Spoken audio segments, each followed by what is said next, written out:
racing and a party atmosphere? That's what Downs After Dark will bring you. Live racing from Churchill Downs tonight as the feature is the Mumsell Overnight Twilight Gleaming. The Breeders' Cup winner looks to get back to the winner's circle for the first time in 2022, and she's fast, but so is she. Mystic Eyes makes her 3-year-old debut for trainer Todd Pletcher. How will the pace shake out between those two very fast fillies?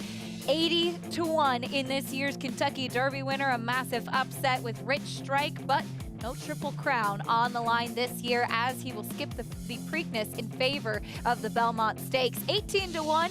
Not quite 80, but still an upset. That was the price on Highland Chief in today's Grade 1 Man o' War, giving jockey Trevor McCarthy his first Grade 1 victory. And in East Rutherford, New Jersey, we'll have some Meadowlands action for you on the show today. The Graduate Series for the mares in the spotlight. All that and more coming up on America's Day at the Races, brought to you by America's Best Racing. For the love of the race, visit americasbestracing.net today. Coming to you from a dark Belmont Park. There we are, right there, in that one light on in the middle of the grandstand. Glad to have you with us this evening. Thank you so much for tuning in to our audience on Fox Sports 2. I'm your host, Acacia Clement, pleased to be joined by Anthony Stabile, the A-Train, reuniting for a little late night action. And Anthony, looking forward to the show today. A lot of terrific racing at Churchill, and we'll get all of your expertise on the Meadowlands as well. Yes, expertise. That's almost comical at this point. Normally, our late night antics are on Caroline Street, over Filer Street up in Saratoga, oh, no. but we're going to do it here in beautiful Belmont Park tonight. The harness action. I come in from the bullpen occasion. Number one, I don't want you here this late without me here. You need Big Brother I here. feel very safe. He got me coffee, too. Yes. Well caffeinated, and we're ready for the night. Make some money now. Absolutely. I love it. Here's what's on tap and what you'll have the opportunity to play along with us. Today's races presented by Claiborne Farm. We have races 7 through 11, including that Mumsell Overnight from Churchill Downs, Fast and Firm in Louisville, Kentucky.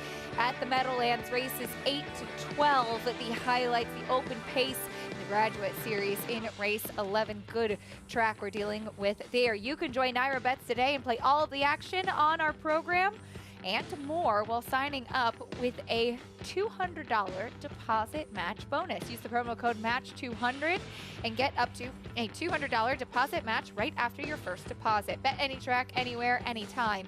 And join now at NairaBets.com to get your $200 deposit match. We kick things off at Churchill Downs beneath the Twin Spires. It may not be Kentucky Derby week anymore, but the beat marches on. A mile and a 16th on the turf in this 7th race for this allowance, and a very competitive one too. 7-5 on Walkathon right now as we welcome in Paul LaDuca live with us at Churchill Downs. Paulie, what do you make of the 7th race? Yeah, well, it might be just one light on where you guys are at, but the party has started here on a Saturday night. You can hear everybody yelling in the background. Great vibe here. And so far, we've gone through, 6 races? Not many surprises.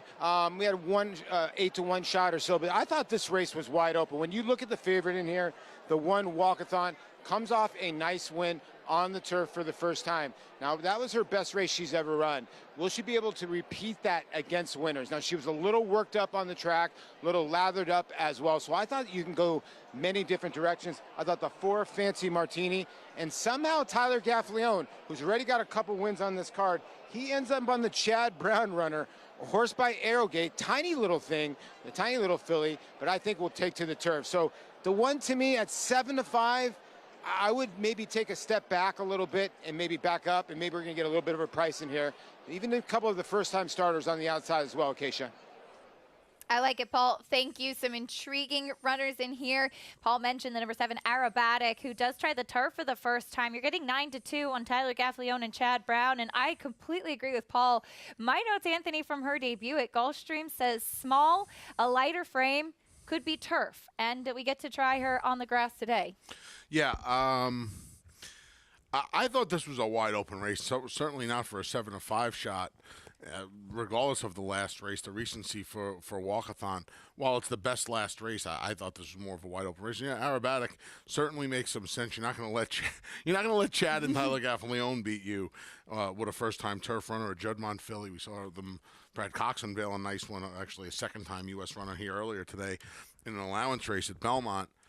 I thought this was I played a late pick 5 because this is what we do, right? We play late pick 5s. I went 4 deep in here. I used a 1, 2, 6, and 7. The horse that I was most interested in was the number 2, Red Hot Mama, who's the best price of the horses I like, Acacia. Filly beat older fillies in her maiden race as a 3-year-old in late February. Now, that's something maybe I pay more attention to than most do, but I think that's important when the 3-year-olds, just turned 3-year-olds, can handle the older rivals. Now, she only beat a field of 7 that day, and they tried her in the Bourbonnais Oaks on the undercard of the Jeff Ruby Stakes to get some points for the Kentucky Oaks. She gets back to the grass tonight. She gets Raylu Gutierrez, who's having a really good start to the Churchill Downs meet. And look at that price. She's 15 to 1 on the board. She has to get faster, but there's nothing that says she can't, and that's a big, big price on her. There's a look at your favorite walkathon, stepping onto the turf, getting hot, really energetic, as Paul mentioned. To be fair, the 2 times I saw her this winter down in Florida, she was the same. But it is worth noting when you have a horse that's 7 to 5, 3 to 2 now, and you and Paul brought up some other alternatives at much better prices. Yeah. That's what I mean here. She can win, right? But if you didn't get the 4 to 1 last time, and by the way, last time was just a little over 3 weeks ago, so it was a little bit of a quick turnaround for a filly who had 9 weeks between her last 2 starts. I'm going to use her defensively, but I'm hoping I can get her beat in the first leg of this pick 5. They start to load into the gate at Churchill Downs. Race 7 coming up here on the turf. It's Downs After Dark. As Paul mentioned, the party is well underway. Glad to have you with us. We send it to track announcer Travis Stone for the call.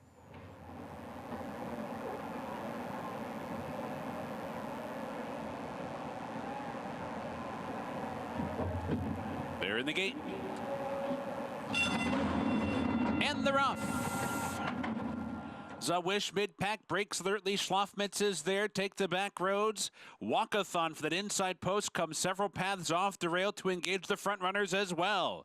Bias for the first time and Take the back roads steps out to lead. And now Walkathon is keyed up and hard to control early. Wrangled back toward the rail. Zawish comes up on the outside to take over second. Walkathon is third. Fancy Martini is fourth. Schlafmitz 3 wide fifth. Red Hot Mama inside racing sixth. Aerobatic Tour 3 wide moving up into 7th.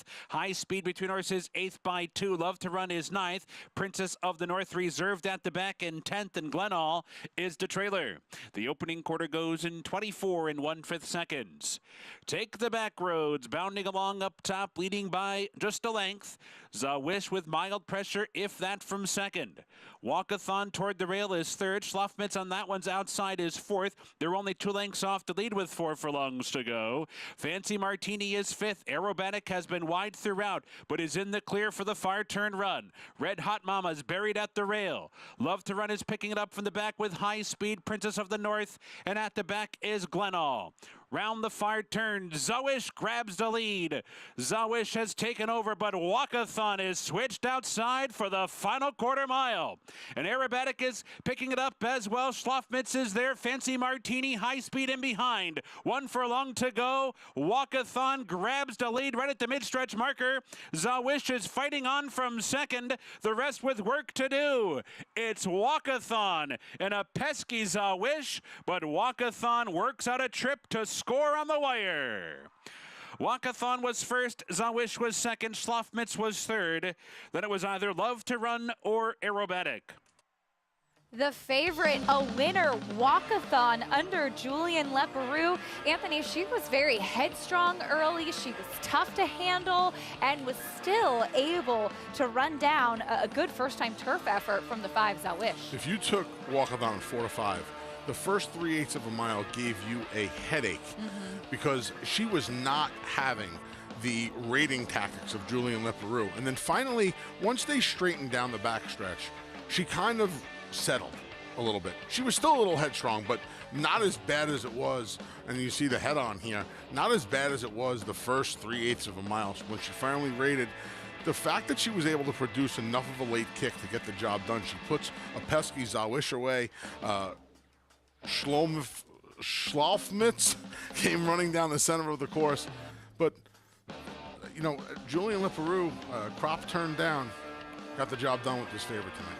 She is now 2 for 2 on the turf and backs up that impressive maiden special weight win that we saw from her last time out. Walkathon in a nice effort in that first level allowance. We'll bring you prices and some more from Churchill Downs in a bit. But as we mentioned, we have a nice feature beneath the Twin Spires coming up later on today too. Sprinting on the turf for the 3-year-old fillies in the Mumsel overnight. And all eyes will be aboard the filly that beat the boys in the Breeders' Cup Juvenile Turf Sprint. That's Twilight Gleaming. Her first race of the year was a second place finish in the Palisades. She'll be back against fillies today, Anthony. Yeah, nice big field as well. You get the Breeders' Cup champ, a tough as nails filly and Mystic Eyes, and you still get 9 others in the gate. We had one scratch in the race. The number 7 Royal County comes out. But this is a big effort here. Like you said, Acacia beating the boys. She ran really well last time out. It'll be interesting to see how she handles the pace presence of a filly to her inside and Mystic Eyes, who quite frankly is a little faster than she is early on today. We'll see how she handles her tonight under the lights down at Churchill Downs. Post time for that race, 10:11 Eastern. As we saw Twilight Gleaming run very well over in Europe in the Queen Mary. She went on to win a stake in France at Deauville. After that, she has been a world traveler and is now looking for her first win of 2022. But perhaps her main rival, as you mentioned, is a filly who has a lot of early speed as well, Mystic Eyes. She does have a layoff to contend with, while Twilight Gleaming has had one race of the year.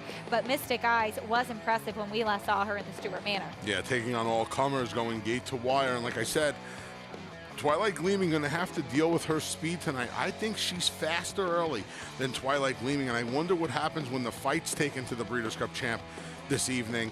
Ricardo Santana Jr. is going to ride. He's one of the more aggressive riders in the country. I think he fits Mystic Eyes. And while she's not a globetrotter like Twilight Gleaming, right? Me B, the Bonomos like to stay closer to Brooklyn. I would imagine that Mystic Eyes is going to be forward tonight in her in her return to the Bluegrass State. She was second in the stakes race at Kentucky Downs, a 400 grander back in September of last year. Third in the Grade 3 Matron as well. Her last victory, or last start of the year, Breeders' Cup weekend, she stayed at Belmont Park and won the Stewart Manor. Mystic Eyes, impressive filly by McLean's Music for trainer Todd Pletcher. We really look forward to that stake coming up a little bit later on. But in our first live race of the day, it was race number 7 at Churchill Downs, and it was Julian Leperoux piloting Walkathon to victory, and she was not an easy one to handle. No, she was not. And if you were able to find both the 5 Zawish and the 10 Scholfemitz. I think you just like saying the name. I do. 25 and 13 to 1. You're going to be able to turn a 4 to 5 shot into a much bigger profit than that 380 or so she's going to pay. Right here, when she tips out, just full of run, as you mentioned, Julian putting his riding crop away, hands and heels down to the wire. A nice finish, though, from the 5 Zawish. First time on the turf, in fact, for Helen Pitts, as we really saw a big improvement from this one coming out of a disappointing effort in the Weber City Miss. The first two fillies really ran well when you consider that Zawish kind of chased the sprinter, take the back roads most of the way, was able to hold the rest of them off except the heavy favorite, who came in with a big effort and did in fact pay that $3.80. $3.80 winner Walkathon, piloted to victory by Julian Leperoux, who's standing by with Paul. Thanks, Acacia. I am with winning rider here, Julian Leperoux of Walkathon. And you know what? She was giving you a ton of trouble around that first turn. Yeah, you know, she's a filly that pulls a lot anyway, you know, in the morning too. We've been trying to get her to relax. You know, last time we had a perfect spot on the outside, so I could do whatever I want. Down on the inside today, I still wanted, I could have gone a lead, but I still wanted to get her to cover up a little bit. Finally, like you said, after the first turn on the backside, she settled nice for me, and she won it very nicely today. Now, obviously the turf has helped her, but it's also the 2 turns, because she's been a different filly over the 2 turns. I think definitely both. You know, she's got this big. She's not very tall. She's actually a pretty small for filly, kind of filly, but she got a long stride. So I think the 2 turn helps definitely, and the grass for sure help her a lot. You know, like she ran very good at Gulfstream on the party track too, but different kind of feeling on the turf for sure. And it's good to know, because I was just talking to Ian. I said, does she always get worked up like that? He goes, yeah, on race day she gets worked up, and when she goes to the barn, she falls asleep. Yeah, no, exactly. She's a very hyper filly on the racetrack, That's why we try to get her to relax a little bit during the race, and she's done it pretty good today in the last time too. Well, see, the jockey sweats a little bit, so does the horse every once in a while, guys. Normal for any athlete, Paul. Thank you. As we often say, sometimes it's not just is a horse getting hot or not. It's is that typical of that horse, and that's obviously what's typical for walkathon. So maybe next time be concerned if you don't see her in a bit of a lather. It's like when I'm getting ready for dinner, I start to lather up a little bit and start to get really excited and ready to roll. Oh, well, let's change the topic off of that and go to race number 8 coming up next at Churchill Downs. It's a maiden claiming race for $50,000. Or excuse me, we are going to talk about the Meadowlands first. Here's a look at the first Meadowlands race that we have on our program, the 8th race, part of the graduate series for 4-year-old mares. This is the first leg. It's a mile trot. Bella Bellini. So we'll get a chance to see the winner of the Dan Patch Award, and she's the heavy favorite right now. How about jockey Sonny Leon, though? On Friday last week, he last rode a $25,000 maiden claiming race at Belmont Park. Then on Saturday, he won the Kentucky Derby. More on the Kentucky Derby winning jockey after this.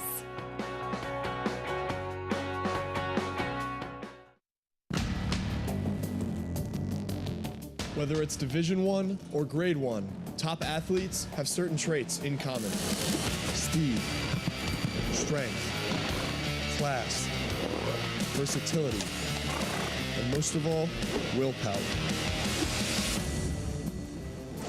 Claiborne Farm Stallion, War of Will, was a Grade 1 winner on both dirt and turf. Now, his first foals are taking the field.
We're back on America's Day at the Races, brought to you as always by Naira Bets, where you can bet any track, anywhere, anytime. Go to nairabets.com or download the app.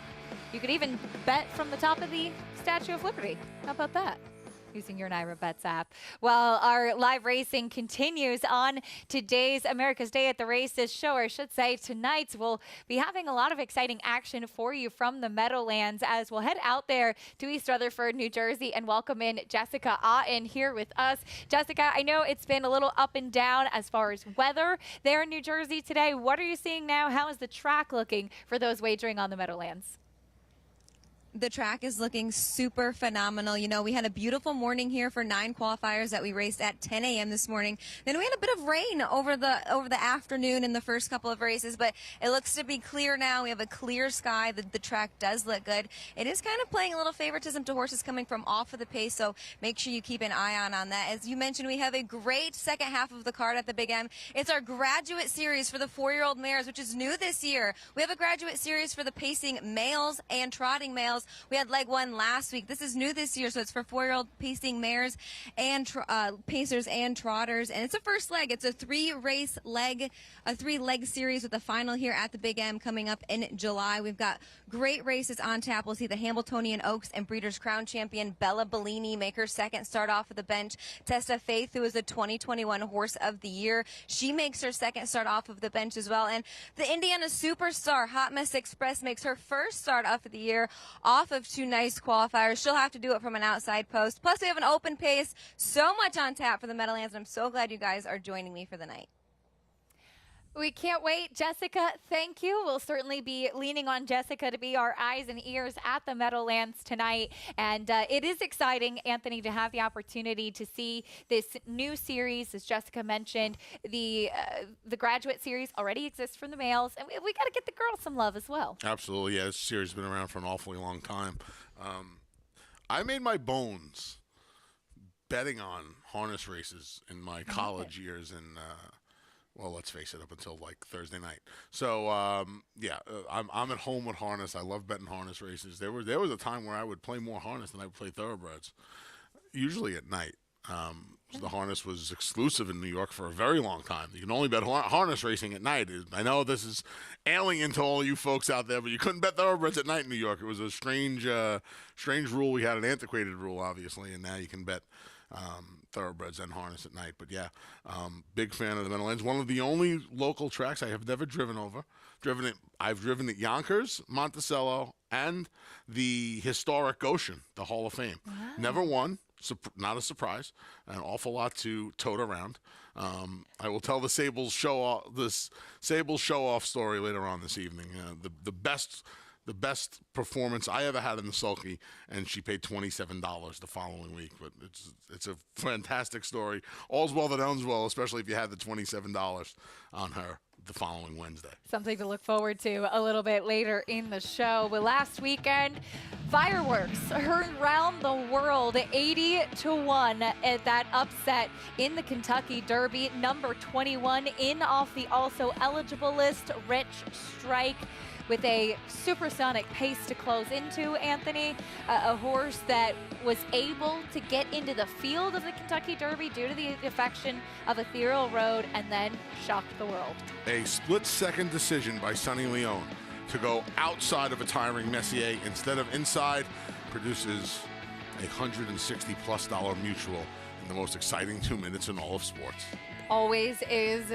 Never disappoints, does the Kentucky Derby, and it was an absolute thriller, especially for a jockey like Sonny Leone, who, as we mentioned, we saw him the day before. What was for the focus of a lot of racing, Kentucky Oaks Day. Sonny was riding the card at Belterra Park, then managed to get the win aboard Rich Strike, as Sonny standing by with Paul LaDuca. I'm with Kentucky Derby winning jockey Sonny Leone. And Sonny, it's actually been a week on the dot with the twilight here on this Saturday that you gave probably one of the best rides in Kentucky Derby history on the second biggest long shot in Kentucky Derby history. How's this last week been for you? Wow, so busy, a lot of interview, wow, a lot of texts by Instagram, Twitter. Wow, that was awesome. It had to be cool to wave the Venezuelan flag, huh? Yeah, it was so good, to putting my flag up for Venezuela. Everybody's happy, everybody's in party in my country. That's awesome. Now, are you surprised that the horse is not running in the Preakness? Not really, because I know the horse, he like long distance, and then it's perfect, skipping the Preakness to go to the Belmont State. It's going to be better for the horse to recovery and get some wrecks.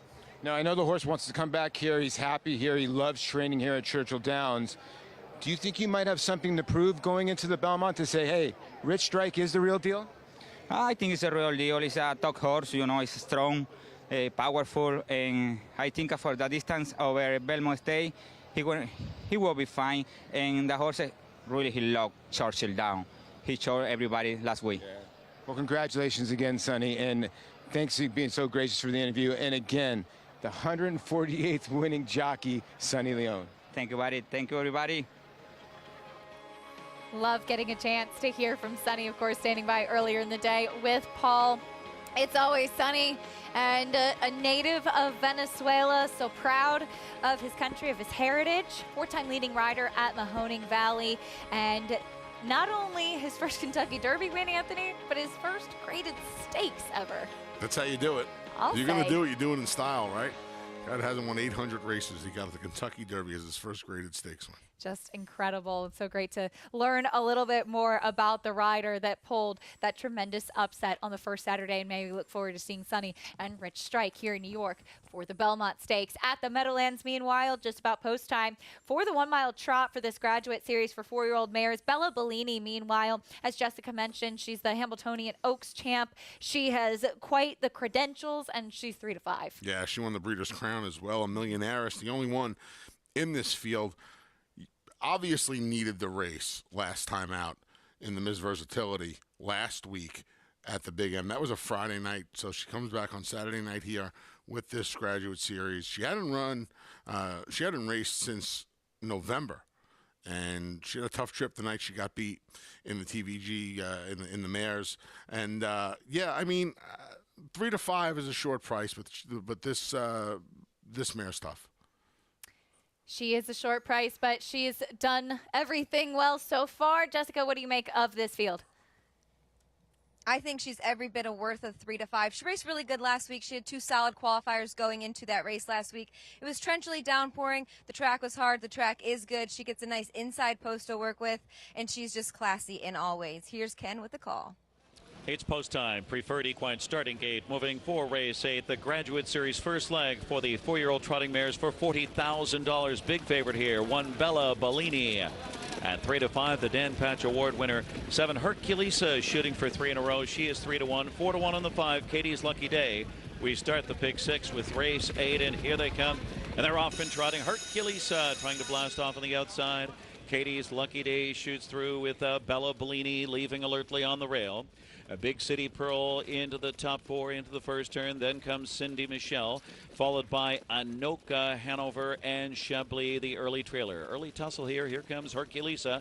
Hercules off her big win in the Miss Versatility takes over from Katie's Lucky Day. Bella Bellini gapped a bit in third past the quarter. Big City Pearl is fourth, 27-2, a crisp opening quarter. Cindy Michelle fifth, moving off the turn across the backstretch. Then it's Anoka, Hanover, and Chablis can see them all. Here comes Dexter Dunn with the big favorite Bella Bellini up and at him to take over. Bella Bellini dashes up, takes the lead now. She is 3-5 on the board. Herculesa pockets up second past the half. Then it's Katie's Lucky Day. Big City Pearl fourth on the inside, followed by Cindy Michelle. Then Anoka, Hanover, and Chablis. The half was 55-4, 28-2 second quarter. So Bella Bellini strides out strong by a length and a half. Bella Bellini on top with Herculesa second, and Katie's Lucky Day third. Big City Pearl fourth on the inside. Anoka, Hanover late move fifth on the outside with work to do. Then Cindy Michelle stayed in to the outside. Chablis gets going. They're passing three quarters. It's Bella Bellini, the Dan Patch Award winner, with Herculesa stalking from second. Three quarters, 1:23 and 3, 27-3 or 27-4 in that third quarter. In the stretch, Bella Bellini, Herculesa on the outside, trying to size her up and let her have it. And here is Katie's Lucky Day on the outside, going well for the Bionic Man. 3 across the track. Katie's Lucky Day. It's her day tonight. Katie's Lucky Day, and Tim Tetrick rallies for the mild upset in 150 flat over Bella Bellini, then Herculesa and Big City Pearl. Ken Workington with the call of the 8th at the Meadowlands, and Katie's Lucky Day pulls the upset. She beat Bella Bellini last fall, Anthony, and she does it again, upsetting the heavy favorite today. Yeah, and this mare, Acacia, she won as easy as you possibly could tonight. She was sitting the 3-hole. Timmy Tetrick just pulled her at the 8th hole, and she was long gone. Big effort out of her. You know, like the thoroughbreds, sometimes when these fillies turn mares, when they graduate, which is the name of the series, when they go to the next, sometimes they just don't go on. I think after these first 2 efforts from Bella Bellini, you may want to keep that in the back of your mind going forward. Maybe she just didn't take the step forward from 3 to 4. Very good point. As we'll wrap up the Meadowlands 8th race and bring you more from East Rutherford, New Jersey. We also have the late pick 4 coming up from Churchill Downs. There's Arrow Strike looking to get the first win of his career. All that coming up after this.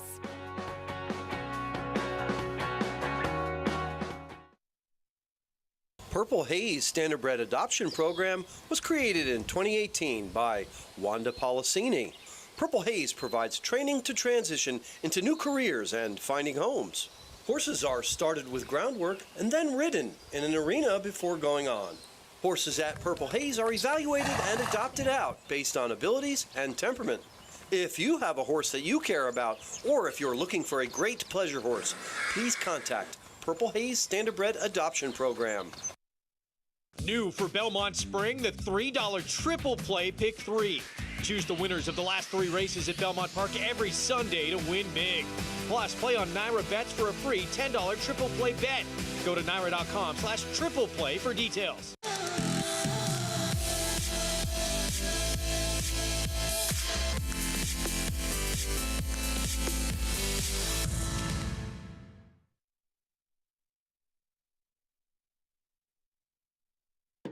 How does horse racing support New York's economy? It's responsible for 19,000 jobs and more than $3 billion in annual statewide economic impact. These good-paying jobs support working families across the state and sustain thousands of small businesses both on and off the track. Horse racing in New York means jobs and opportunities now and in the future. We are New York horse racing.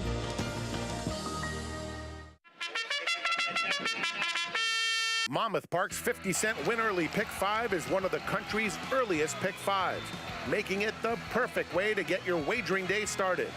With a 12:15 post on weekends and 2 p.m. start on Fridays, the Win Early Pick 5 is home to 6-figure pools and a low 15% takeout. Start your day winning early. Play Monmouth Park's Win Early Pick 5. Win early, win often. America's Day at the Races continues on Fox Sports 2, brought to you in part by Claiborne Farm. 100 years of doing the usual, unusually well. Late pick 4 at Churchill Downs kicks off in the 8th race, going a mile on the main track, and this maiden claiming for $50,000, 3-year-olds and upward. Even money right now on the number 6, Quick to Blame for trainer Brad Cox, who is dropping in class. But let's meet the field, Anthony, starting things off with the number 1, Curlin Lane. He returned from a 50-week layoff, running for the cheapest price of her career so far, not taking much money. Here's the number 2, Marvelous Moondance. Has had 9 opportunities, last one coming in September against Special Weight. She'll drop back in for a tag. Building by Hard Spun as we look at the 3, Grapnel, who stretches out. A couple of sprints to a route for trainer Ron Moquette. Tyler Gaffleone going to take over the controls as she drops in for 50. Here is Arrow Strike, the number 4. Finished 4th when returning to the claiming ranks on the stretch out last time out. She's going to need to do a little bit better. She's taking a little money, though, at 8-1. Next will be the 5, Commander Compton. Another straight drop. Second time Lasix for this daughter of Congrats. She didn't run that well off 5 months last time, but maybe the break will help her second off the layoff. Son of Congrats. Son of Congrats. Quick to Blame. Yeah, the favorite drops in. Another straight drop in here. This horse did not run well. Western River came flying to get a piece of the Peter Pan today, the full brother to Creator. See if the best hops a drop. Here's the 7, Uncle Burley. Just missed by a length and a half last time when he made a big middle move going a mile around the 2 turns at Oaklawn Park. He drops the next level to 50 as well. Jedrick is first off the claim. Yeah, Mike Lauer claimed this horse. Surprised we didn't see this one at Indiana Grand. Going to give him a shot at Churchill Downs with Ricardo Santana Jr. And then you have a couple first-time starters to the outside. Here's 50-cent dollars. Yeah, this one's by Quality Road. Dan was 1 for 2. Not the fastest work tab for a guy that won races in bunches at Arkansas this year. A big warm-up out there on the track, though. Here's the 10, One America. Yeah, Colby Hernandez Jr. for Al Stahl. These are connections that you're familiar with in the Midwest. Son of American Freedom, sports a stamina-building work tab, it would seem. Lasix and in for a tag for the debut. 21-1 on the outside. There's your favorite, though, 4-5 as we go to Paul. Paul, the late pick 4 kicking off here. Are you leaning on this favorite in the first leg of the sequence? You know, Acacia, this is one of those pick fours you got to discern which favorite do you want to single, which favorite do you want to try to beat. Because if you look at this race, Quick to Blame, right now currently at about almost even money 4 to 5. You look a little closer into the next race, you're going to go to Liberty MD. I think a lot of people, Twilight Gleaming, a lot of people are going to be singling her. That's going to be my single because I trust her a little bit more than I trust the Brad Cox horse in the first. So I'm going to use many in here and try to get out. I'm going to single Twilight Gleaming. Here's the other part. A lot of people are going to be looking at Liberty MD in race number 10. And then when you get to race number 11, the 3 beachfront bid for Chad Brown is basically being it's going to be a lot of singles for a lot of people too to end the card. So this could be very chalky, or one horse could blow this up. But you could see 3 singles in this. I'm also going to include, I hope I'm pronouncing this tonight, Poranui in the last. So that's my ticket. I'm going to lean on Twilight Gleaming and hope that Quick to Blame can get beat here, guys. However you say it, I like it, Paul. Thank you. Looking forward to this sequence. I think Paul's tactic here of, yes, including protectively the favorite at 4 to 5, but trying to get some prices in there as well in case this one is not that trustworthy. The 7 potentially an upset possibility. Uncle Burley, Anthony, second last time out in a $62,500 maiden claiming race at Oaklawn. Yeah, moved up and made the lead off of the turn, but just couldn't hold off major contender who grinds by and gets the job done. We'll see what kind of a ride Brian Hernandez Jr. gives us. This cuts back to 1 turn. I think that's interesting. We'll see how much speed this horse shows. The sprint race before this second place effort we just watched, they went fast early at Oaklawn Park in a race going 3/4 of a mile. So we'll see just how much pressure Brian Hernandez Jr. puts on the early lead here. You know, it's funny. You wouldn't think that he rides that often for Hall of Famer Steve Asmussen, but 150 horses, close to 150 horses the last couple of years. That's more than I would have imagined. Steve Asmussen does start a lot of horses. Oh, I know that. I mean, he's already started 883, and we're not through May. And I mean, today's over, so it's probably 900. Probably. Right? It's probably at 900. And we're not through May, so yeah, 2,000, 2,100 horses a year. Keep in mind, that number is what we have stall capacity for at Belmont Park. It's amazing. So Steve Asmussen has enough runners every year, enough horses every year to fill the entire barn area at Belmont Park. Wow. Never thought of it that way. Yeah. That is absolutely incredible. He's represented by Uncle Burley in this 8th race. It's really him and Quick to Blame taking money, and then pretty much nobody else. The first-time starters to the outside are very cold on the board, and I feel like this is a good situation, Anthony, when you are a little bit unsure about firsters. Let the board be your guide, especially when it's the start of a multi-race sequence. Yeah, and it would be hard to take either of these firsters. There's not a ton of pedigree there. The barn's not really known for winning first time out, and quite frankly, 17-1 and 24-1 for barns that win on the year at 26 and 14% overall. Just not any kind of tote action. I thought the 3 Grapnel was a little interesting. Ron Moquette. So the mile race at Churchill, as you can see, starts out of the chute, unlike at Oaklawn where it's around 2 turns. So this is a natural progression. 2 3/4 of a mile races to the 7/8, drops, second start off at 10 weeks, gets the leading rider in Tyler Gaffleone. This horse at 7-1 is where I landed. I used the 2 favorites in this horse in my pick 5. I think you bring up a great point, too, because Ron Moquette, based at Oaklawn Park, decided to prep this horse going 6 furlongs last time instead of going the 2-turn mile in perhaps a maiden special weight or maiden claiming race at Oaklawn. Instead comes here as we see a terrific crowd on site for the Downs After Dark. The whole family is out having a great time. I love it. Always. They get huge crowds down there, so it's a fun night out in Louisville.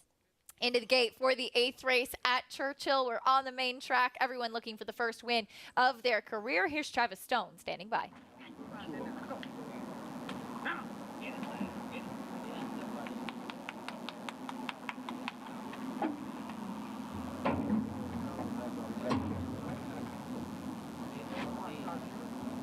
They're in the gate. Jeffrey Distraction settled down, and they're off.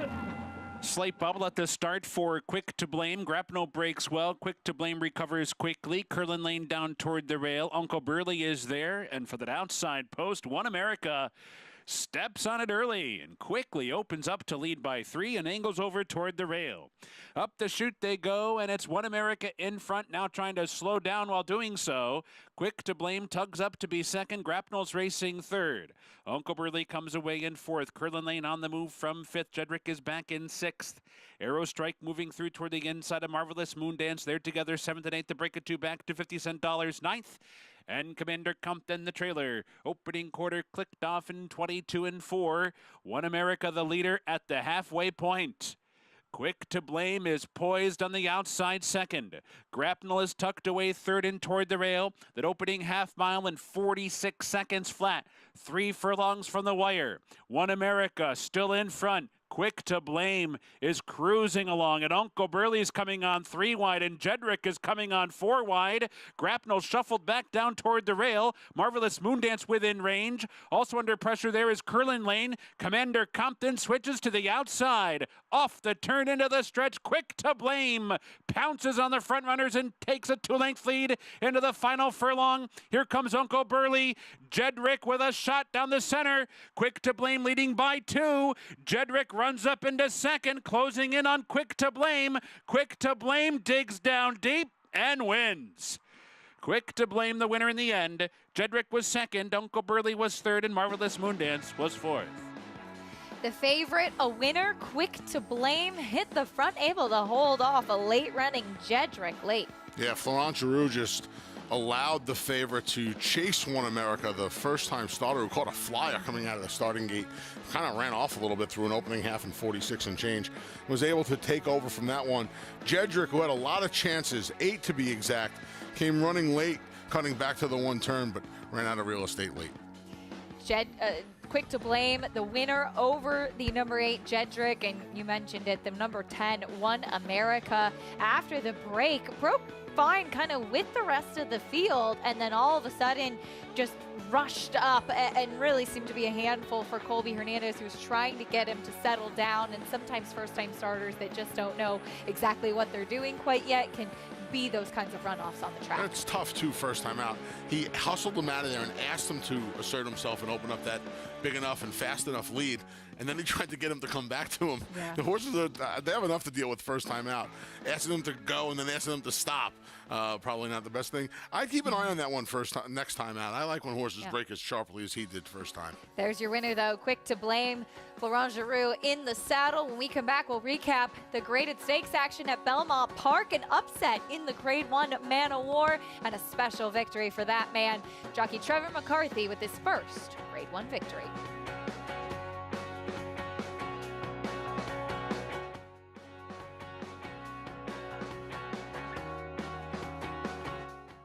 How do you become the gold standard in racing partnerships? One horse, one partner,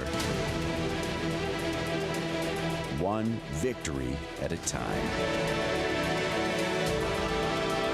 Congratulations to all our partners who have made West Point the gold standard for the last 3 decades.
You're watching America's Day at the Races, brought to you by Run Happy, the champion sprinter who raced medication-free, and his progeny are now excelling around 2 turns and doing just about anything on the racetrack. Earlier today at Belmont Park, we had 5 graded stakes on the card, including the first grade 1 of the meet in the grade 1 Man o' War, Anthony, and it looked like it was going to be a clash of the titans with Gufo and Yabir. The start for Yabir is what really was his undoing.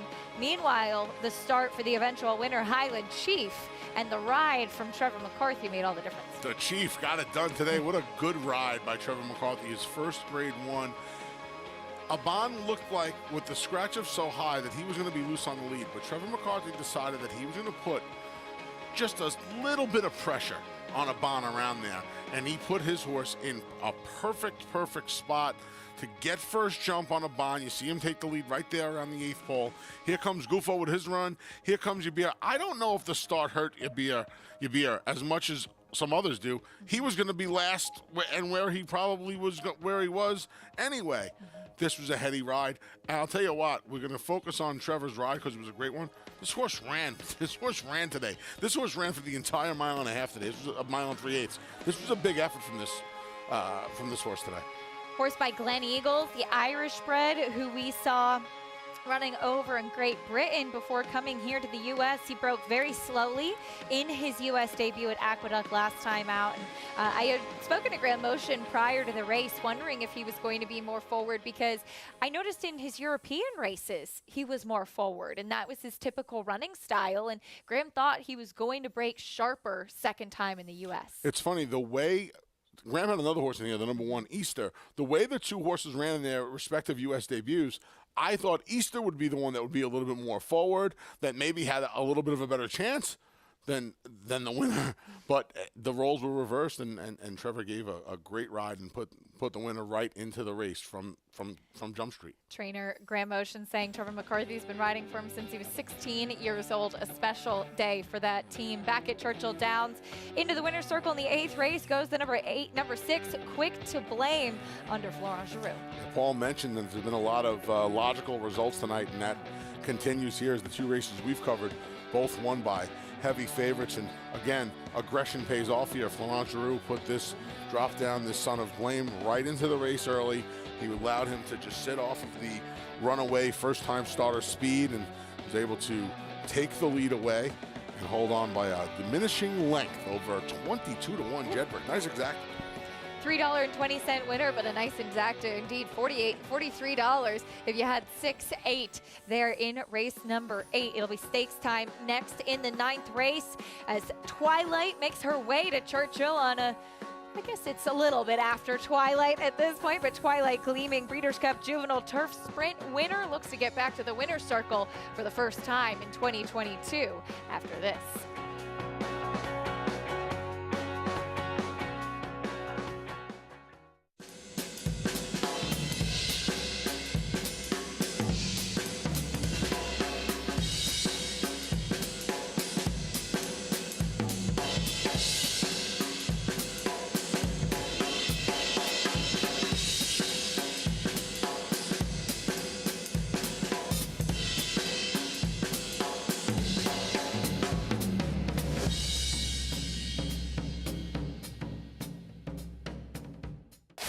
Who are you betting on?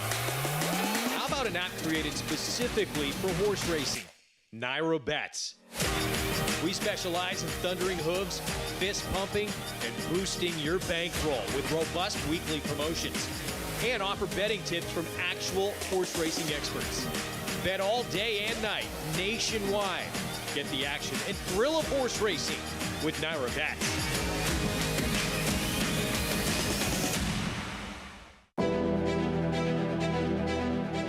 You don't have to be a multi-millionaire to get into this game. You can have a few $1,000s and have fun with it. But with the bonds, you're actually going to win. I've had the opportunity to win multiple races. In fact, this year I won 2 times in one day, which is almost unheard of to be able to do. This is going to happen with them. You will get into the winner's circle in Saratoga. You will walk that horse in, and you will stand there, look at the crowd, and the bonds will take you there and get you into that winner's circle. And it won't cost you a lot of money. The Fasig-Tipton Mid-Atlantic 2-year-olds in training sale, showcasing more than 600 juveniles, all on a dirt racetrack. Recent Grade 1 winners include Beyond Brilliant, Gamine, Gut Stormy, and Switzerland. Graded stakes winners Informative and Morello, plus stakes winners from coast to coast. Among the nation's top juvenile sales by Grade 1 wins. Join us after the Preakness, May 23rd and 24th in Timonium, Maryland. Where will you be?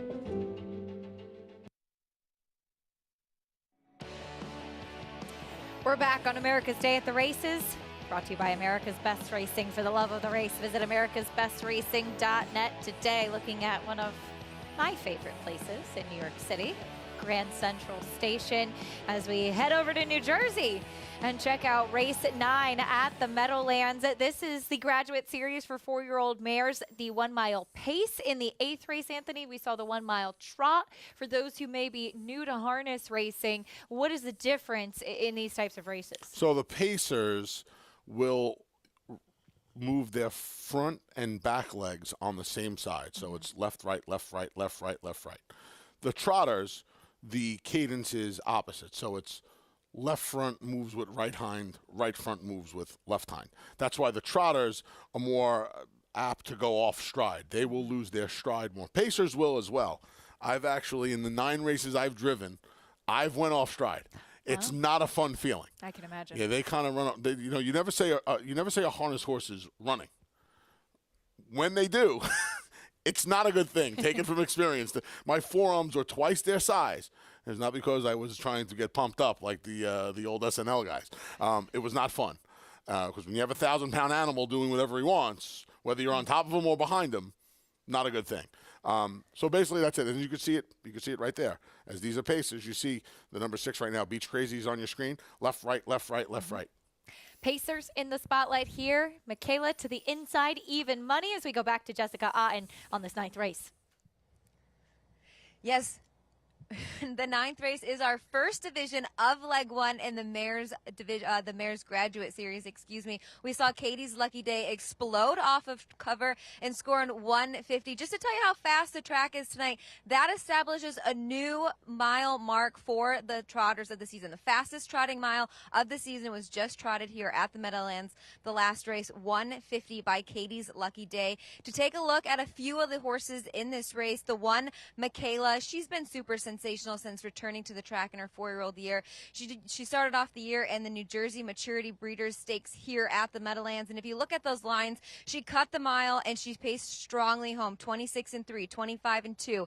49-4. 2 starts back. She paced her back half in 53 and change under wrap with George Brennan. Nick Drennan does the training. When they show up to the Meadowlands, it's always one to keep your eye on. And quite frankly, I think this is the more open division, the more wide open division of the 2 in the graduate mares pacing side. The 5, Easy to Please. She was facing older mares over in the MGM Matchmaker Series over at Yonkers. That's a half-mile track. She did do pretty well. In that final, she finished 3rd. She was out for 2 turns. And she still paced home in 27-2. She came back to the Meadowlands last week, got a nice reacclimating mile over the track, and she only was beaten 2 lengths, 26-2 at 51 mile. And like I mentioned, it was a torrential downpour. The track was hard, and Amazing Dream is quite the nice horse down under. So if I was going to tell you to go either way in here, I like the 1 and the 5. Back to you guys. Jessica, thank you. The 1, Michaela, 4-5 as we go to track announcer Ken Workington for the 9th at the Meadowlands. To give the call. It's post time. Preferred equine starting gate. Rolling race 9. Graduate Series 4-year-old pacing mares for $25,000. The first leg. 4-5 on the 1, Michaela. 3-1 on the 5, Easy to Please. 5-1 on 9, Hot Mess Express. Here they come.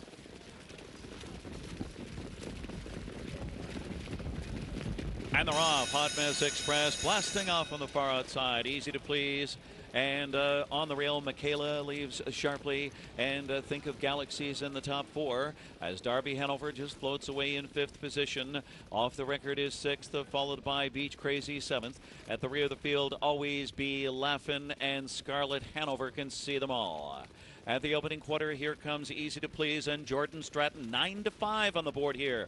A sharp 26-1 to establish command. Easy to Please lands up front. Hot Mess Express gladly pockets up now. Michaela is an anxious third as George Brennan feeds her racetrack.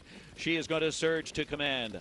Think of Galaxy's Titans in from 4th position. Darby Hanover on the helmet in 5th. Off the record on the inside, 6th is Always Be Laughing. It's underway. Then it's Beach Crazy on the inside and Scarlet Hanover trailing. It's Michaela at 4-5 with Brennan in 54-3. A lively pace here for Michaela. Michaela in front, Easy to Please. Second, Hot Mess Express third. Here comes Always Be Laughing first over. A live tow for Beach Crazy on the outside, second over 5th. Think of Galaxy, shuffle to 6th on the inside. Then comes Darby Hanover, a third over from the rear of the field, followed by Scarlet Hanover and Off the Record trails. Michaela is the target. It's Michaela with Always Be Laughing on the outside, threatening, and right there is Easy to Please. 3/4, 1:23-1 into the stretch drive. It's Michaela, looks to kick clear by 2, but out of the pocket, Easy to Please has dead aim. The others for minor spoils here. Michaela sprinting them. Michaela destroying them. Michaela toying with them. Easy to Please second, and Darby Hanover third. Michaela going a big trip with the Minister in 1:49-1. It's Michaela. Michaela over Easy to Please and Darby Hanover. Michaela, the winner, makes it 4 victories in a row. She's impressive. Yeah, she was just too much mare for them to handle tonight. A big trip, like Ken said, made that middle move to get to the front, and she was able to just improve her position from there. Another sub-150 mile for her now 4 in a row. The favorite gets the job done today over another logical mare, the number 5, Easy to Please, in second, but no catching. Michaela in the first leg of the Graduate Series for the 4-year-old mares, the Pacers, in the spotlight there. And it's a lot of fun watching these really, really talented horses put on shows like this. It's fun to, it's fun to watch. I like when these harness horses dominate, because Jordan Stratton was aboard Easy to Please, and he popped the pocket. And for a second, he probably thought he was going to make a dent into Michaela's lead. And it was it was clear to him in a very early moment in the stretch that lead was insurmountable. Stakes action coming up next at Churchill Downs, sprinting on the turf in the Mumsell overnight for 3-year-old fillies, 1-5. You can guess who that is. The number 5, Twilight Gleaming, as she won the Breeders' Cup Juvenile Turf Sprint over the boys that day in a big field with a good trip and a good ride under Irad Ortiz Jr. Tyler Gaffleone will climb aboard for the first time tonight, but this is a filly who's fast and very talented. I know there was some moisture in the ground last time out when she was on an easier lead. She didn't really go all that fast at Del Mar, right, Acacia? I mean, she went fast enough. But I think that she's running into a faster filly tonight early on in Mystic Eyes. And it's always curious for me to see what they do when they face a little bit of adversity. Now, in her debut on the dirt back in April of last year, she didn't make the lead, and she got beat at 3-5. She's made the lead in all of her other starts, and they've all been better outcomes, save a 1.25 length defeat in the Queen Mary Stakes. Now, on the other hand, here's Mystic Eyes. Mystic Eyes has been in front for the first 5/8 of a mile in all 4 of her starts. She's gotten run down a couple of times, and she's kept going a couple of times, and here's one of the days she did keep going right behind us in the Stewart Manor last fall here at Belmont Park on the inner turf course under Manny Franco. She's able to take her flag fall, but that's all. She went fast that afternoon. And, it was funny. These fillies ran a day apart, but 3,000 miles apart.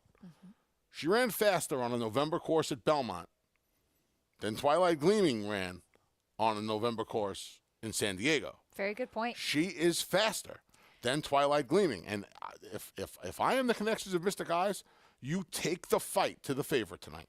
Mystic Eyes is 7-1 right now, and I knew that there would be disparity between the two, but that's a very big price. And she has grown up, Anthony. She looks terrific. She was kind of one that looked like a really precocious 2-year-old, maybe just further along than her competition, but she is really developed into a young lady now. She doesn't look like a 3-year-old. She looks like an old. She looks like She an older does. filly. She really does. Yeah, she really has filled out nicely. And again, you have Twilight Gleaming with a race under her belt, the recency, if you will. But certainly this filly, Mystic Eyes, certainly looks like she's grown up. Meanwhile, back at the Meadowlands, Michaela into the winner's circle. An impressive victory in the 1 mile pace as she returns 380 over Easy to Please. Big price on the number 3, Darby Hanover, who managed to nab third, but no beating the winner, who is very impressive. You can join Naira Bets today and play the action on our program and more while earning up to a $200 deposit match bonus. Sign up using the promo code MATCH200 and you can get a $200 deposit match right after your first deposit. Bet any track, anywhere, anytime. Join now at NairaBets.com to get your $200 deposit match. We get ready for the stakes action at Churchill Downs up next. Let me put this scenario to you. We have Twilight Gleaming and Mystic Eyes. They're duking it out the whole way. Does it set up for somebody else to reap the spoils? That's a great question. I can't find another filly in here that has their talent. And again, we're basing it on 2-year-old, mostly 2-year-old form. But if you put that proverbial gun to my head, there was a horse in here that was a little interesting to me. It was the number 9, Artos, who's a gigantic price at 15 to 1. You know, she was one that Rusty Arnold took over to Royal Ascot. And she got me 3 1/4 lengths. She ran well. Right? Now, I'm assuming something went amiss over there because she missed the rest of the year. She came back in a 5-furlong turf race at Gulfstream Park, was essentially eliminated when the gate opened. She got banged pretty good coming out of there, and the day was over. It's hard for me to really hold those 5/8 races at Gulfstream against any horse. We've seen a couple come back here in New York, a couple of maidens recently, just basically get eliminated at the start of those races. Come back here. I can't remember George Weaver's horse's name, but Seaver won and paid $37.60 yesterday. So if you're looking for an alternative, I would imagine it's her. Now, she's 15 to 1. Don't get confused. She's the third choice at 15 to 1 right now. Right. Everybody's a price beside Twilight Gleaming. But, in the win pool, in some tries, if you're playing superfectas, and maybe you can get one of the favorites out of the super or out of the second slot, if you will, she'd be a horse I think you'd have to use. And at 15 to 1, if you're looking to take a flyer in the win pool, that's certainly where you would want to go in here. Just getting a quick glance at her going by, and I'll be curious to see her more on the track. She does seem much calmer and more composed than she did prior to the Melody of Colors, too. She was very sharp before that race, and if you are not prepared for those starts in those quick 5-furlong turf sprints down in Florida, that really can catch some horses by surprise, and I think sometimes when they're distracted, that's when they don't break as well. Let's meet the field, though. Cutting back, here's the number 1, Truberitz. I knew I was going to struggle with that one. Her last 2 turf sprints were victories, both at the fairgrounds. She went long in the Appalachian at Keeneland last out. See how the turnback helps her today. Mystic Eyes now 6 to 1. I think she's the speed. I'd love to see Ricardo Santuna Jr. put her in front. Here's Margie's Kitchen back on turf. Ran well in her debut on the grass at the fairgrounds. Dirt to no avail last out. Gets back to her preferred surface. Next will be the number 4, Boxing Day, who's been very energetic. Blinkers go on, this daughter of Street Boss. They do anything. This horse won her debut. She's winless in 4 since. She's 21 to 1. Here's your favorite, Twilight Gleaming. Breeders' Cup winner, tasted defeat last out. She has recency on Mystic Eyes, but 1 to 5 is a tough pill to swallow in the win pool. Here's the 6, Sunday Grace, first time on turf. Yeah, daughter of Overanalyzed, ran well last time when the blinkers came off. She jogged by almost 8 lengths on the main track at Indiana Grand. Scratch the 7, looking at the 8, Majestic Doro, another one trying the turf for the first time. Yeah, she's run twice on the Tapeta, once at Turfway, where it was a victory. She's a daughter of Spicer, going for a barn in Brendan Walsh. It's winning at over 30%. Here's Artos, that filly we were talking about. Yeah, we spoke about her. Lost all chance in the Melody of Colors. We'll see if she can rebound at a square price, 16-1. Number 10, Tis Plenty, back on grass. First time out this year. She's off a 7+ month layoff. Her 2 turf races are subpar. Divine Charger goes back to the turf as well. Yep, she has a win from 4 tries on the grass. Did not run well on the main track at Keeneland in her more recent start. Big price on the board, as is the one to the outside, the number 12, Street Tapper. Yeah, broke her maiden at Colonial Downs, then tried an entry-level allowance optional claimer at Kentucky Downs. We haven't seen her since that day in mid-September. 1 to 5 now on the number 5, Twilight Gleaming. She's your heavy favorite as we go back to Paul LaDuca. Paul, I know you singled this filly in the pick 4. Do we see another favorite get to the winner's circle here? I think we do. I think she's the fastest one in here. And by the way, we got Allie and Sarah that are photobombing this completely. They've been talking about getting on camera all night, so I wanted to get them. And who else? Jordan's in the house as well. There's everybody in the house. But listen, when I take a look at this filly, Twilight Gleaming, I think she goes right to the front. I get what Andy's saying. You know, quick return, Mystic Eyes, she does look all grown up. I just don't know if she can go with this horse early. And when I look at that last race, Slipstream is a nice filly. And in case you could account to that as well for Christophe Clement. I just think she got passed by a very nice horse. I do love the appearance of the outside horse, the 12. I thought that horse had a good appearance. If you're looking at horses that maybe can pass horses, I like the 1 and the 12. So I played actually a trifecta here. 5, all 1, 12, hoping the 1 and 12 at maybe big odds can swallow up the pieces. I'm just thinking that Wesley has this horse ready, guys. I like those tactics, Polly. Thank you. 33-1 right now on the number 1. I'm not going to attempt that name again. And the number 12, Street Tapper to the outside, 37-1. Some big prices, and you're getting a price on pretty much everybody else in this field because Twilight Gleaming is such a short price. Yeah. Like I said, third choice right now, is still Artos at now 16-1 as Mystic Eyes drops a tick. So Paul likes one favorite. I like the other one. I like Mystic Eyes tonight. And I got a little goofy. I made a triple key. I keyed the 2 on top of the 1, 3, 5, and 9. And let's see if putting Twilight Gleaming on the chase maybe discourages her a little bit. I think it'll be interesting to see how things pan out as the number 5, Twilight Gleaming. She set the pace last time, was caught, as Paul mentioned, by a good one in Slipstream.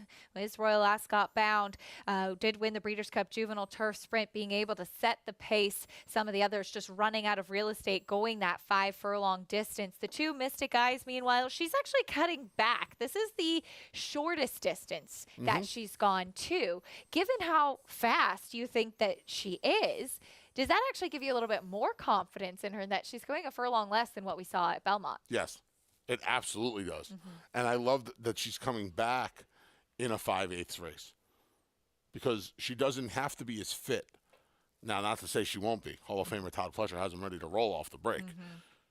But the fact that she only has to go 5/8, and I am pretty staunch in my belief that she is faster than Twilight Gleaming early.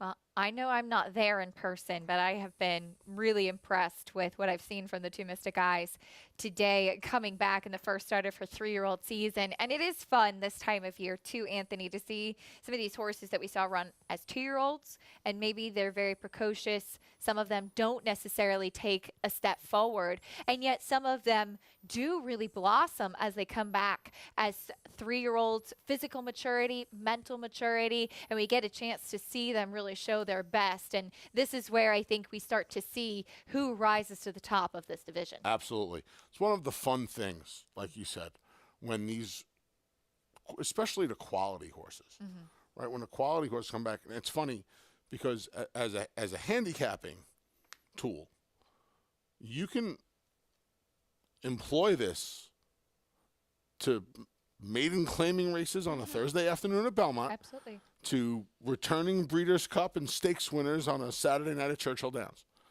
obviously these horses are going to get a little bit more attention. But as an overall handicapping tool, it's fantastic to see. You'll see horses, and sometimes, you think, oh, wow, she's inexplicably better this year. No, she matured. He matured. You see it more with the fillies. Yes. You do see it more with the fillies. It's my opinion, you'll see it more with the older horse, with the colts and geldings as they get older, right? The fillies from 2 to 3 and 3 to 4. The colts and geldings from 4 to 5. 4 to 5, not even really 3 to 4, Acacia, right? It's more 4 to 5, and then the rare occasion, you'll see horses from 5 to 6. Really, I mean, we had a couple of great examples this year, Latruska and Cece. They're both graded stakes winners already this year in their 6-year-old season. And now those are mares, obviously. So, but you see it, and this is one of the fun things.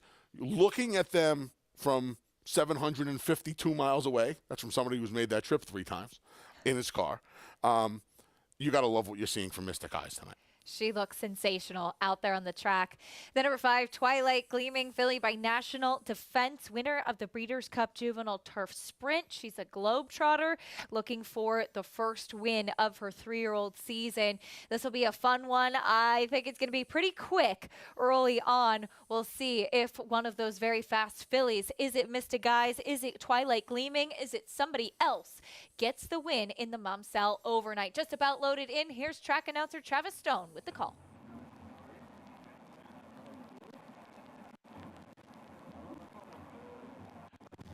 They're in the gate. And they're off. Boxing Day, good beginning, but here comes Twilight Gleaming quickly on through to the front. Twilight Gleaming heads over toward the rail to show the way. Mystic Guys comes on to be second. Artos on the outside third. Sunday Grace up into fourth. Margie's Kitchen is racing fifth. Boxing Day now sixth. Divine Charger seventh. His Plenty is eighth. Majestic Doro's ninth. Troberitz is 10th and toward the rail. At the back is Street Tapper. Chasing Twilight Gleaming round the far turn. Artos is going to come with a bid now, and Sunday Grace comes on 3 wide. Mystic Eyes in behind while fourth. Boxing Day fifth off the turn into the stretch. Twilight Gleaming is set down for the drive. Opens up a length and a half. Boxing Day slicing through the pack. Margie's Kitchen is there. Sunday Grace, Artos, Divine Charger. Twilight Gleaming fully extended but clear by 2. Boxing Day coming up the rail. Twilight Gleaming, Boxing Day, Artos, Divine Charger, Twilight Gleaming held on barely. At 1 to 5, the wire came just in time. Followed by Artos, Divine Charger. Just in time, indeed. Mystic Eyes was not aggressively handled to run after Twilight Gleaming. She got to set the pace in here, Anthony, and she was able to hold off the late charge from several down to the wire. Mystic Eyes broke a beat slower. Carlos Santana Jr. had to hustle her. Meanwhile, this filly, Twilight Gleaming, broke like a shot, got to the front, and is going to be able to hold on by a diminishing head. It got tight for the placement between Artos and Divine Charger, who was really running well late. Really a big run from the number 11, Divine Charger. As we see the number 4, Boxing Day, who stumbled out of the gate. That filly came with a little bit of a late run. Looked like she might have something today to say, but flattened out. I thought the run from Artos was actually really impressive. She looked done at the top of the stretch, and then she came back and re-rallied, perhaps re-rallying with the outside 11 horse in Divine Charger closing with her, but the 2 of them finished up well beyond the favorite. Excellent point, Acacia. She kind of re-engaged once Divine Charger came alongside of her. It was really, I mean, it got tight on the win end. The favorite got the job done, but it's ahead at best. It was really tight. The bob will certainly decide 12 to 1 or 31 to 1 for the second and third spots. 1 to 5. The price on the winner, Twilight Gleaming, will get her picture taken for the first time in 2022. We'll bring you prices and reactions from an exciting rendition of the Mumsell Stakes after this on America's Day at the Races.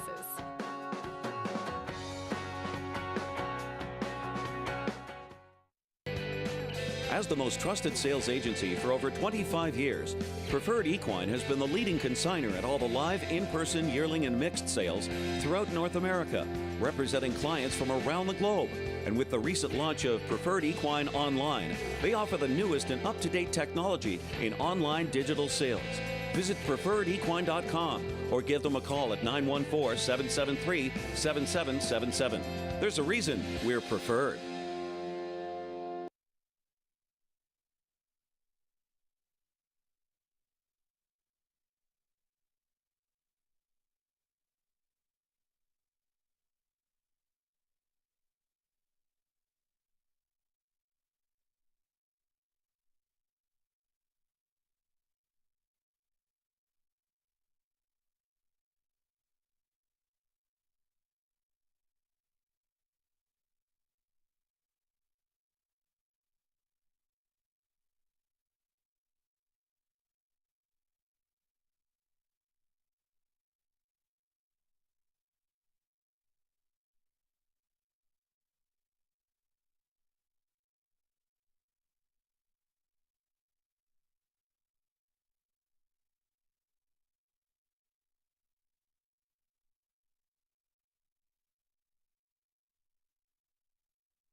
You're watching America's Day at the Races, brought to you in part by Hillendale at Alapa.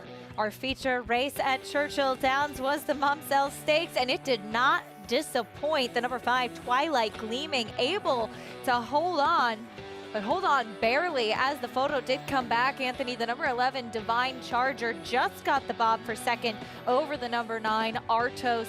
Your favorite, though, a resolute winner. Yeah. Big effort from the winner in her second start of the season. We'll see what she moves on to. Wouldn't give up on Mystic Eyes yet as well.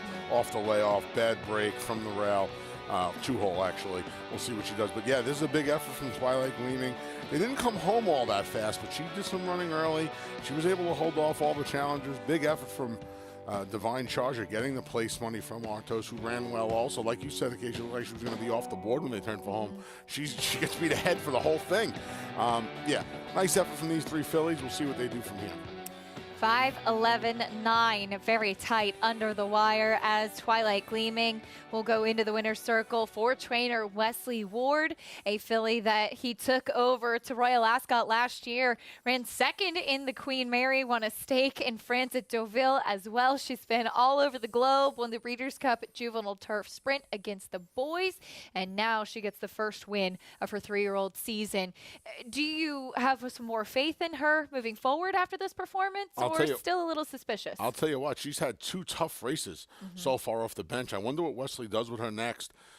I'm trying to think off the top of my head if there's anything until Saratoga of any sort of real importance for these horses. I don't know, right? And that's not a homer statement that, it's Saratoga, of course, is of the utmost importance. But I don't know if there's really anything that you kind of circle on the calendar. Well, we'll see. Maybe, I don't know, I guess there technically is time if he takes her back to Royal Ascot to run the Coronation Cup.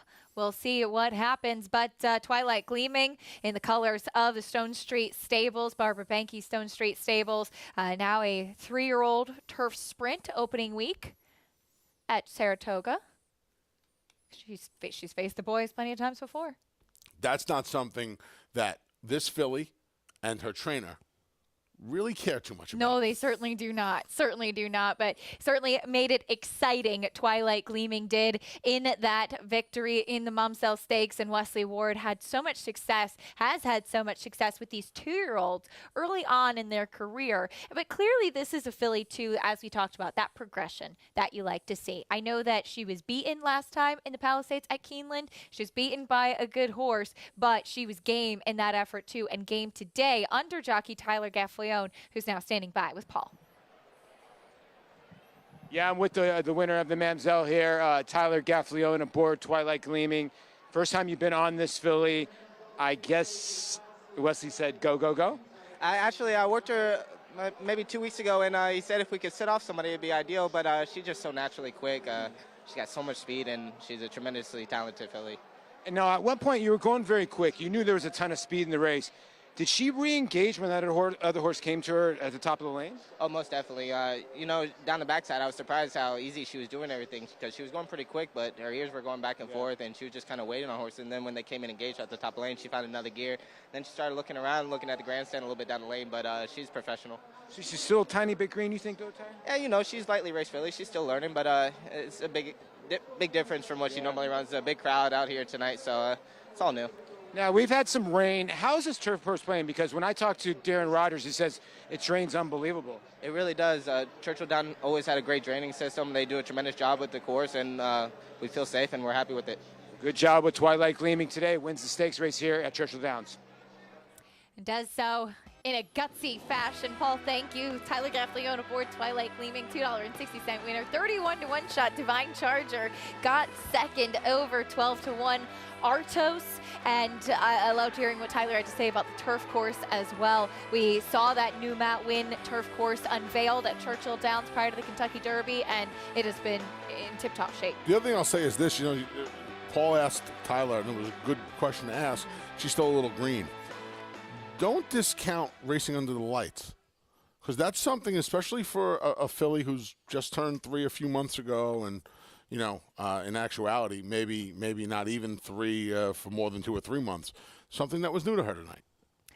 Back at the Meadowlands, we get ready for the 10th race, and you can join Naira Bets and play all of the action on our program. Don't miss out on anything, because you could get a $200 deposit match bonus. Sign up with promo code MATCH200 and get a $200 deposit match right after your first deposit. Bet any track, anywhere, anytime, and join now at NairaBets.com for that $200 deposit match. The 10th race at the Meadowlands is a 1-mile pace. This is not part of the Graduate Series for the mares. We have the boys in the spotlight. 2-1 favorite on the 6. Let It Ride as we go back to Jessica Otten. Thank you. Yes, race 10 is our open pace of the night, a field of 7, plenty of stakes eligible for the older pacers in this race. Unfortunately, I look out the door right now, and it is starting to rain even heavier out there, so hopefully that comes and goes.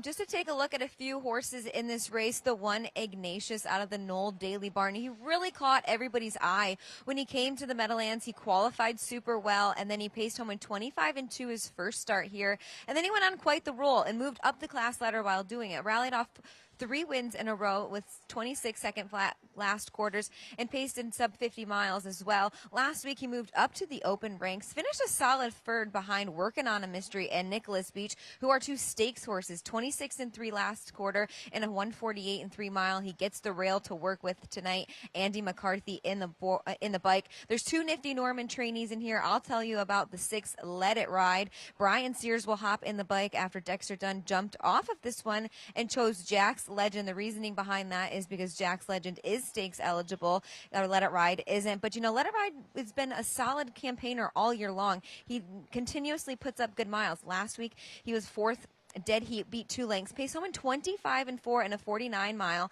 and he was just too far back. He had a lot of ground to make up. The 7 Backstreet Shadow, $1.1 million earner for the Ron Burke Barn, a mark of 47-3 right here at the Meadowlands. Made his second start off the bench, 2 starts back. After the addition of Lasix, I talked to Timmy T before the race, and he said that it was a really good start, and he's looking for a good performance tonight.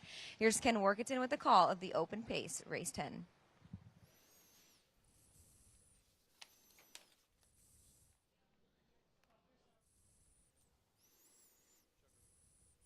Warm-up is complete. It's post time Preferred Equine starting gate moving for race 10.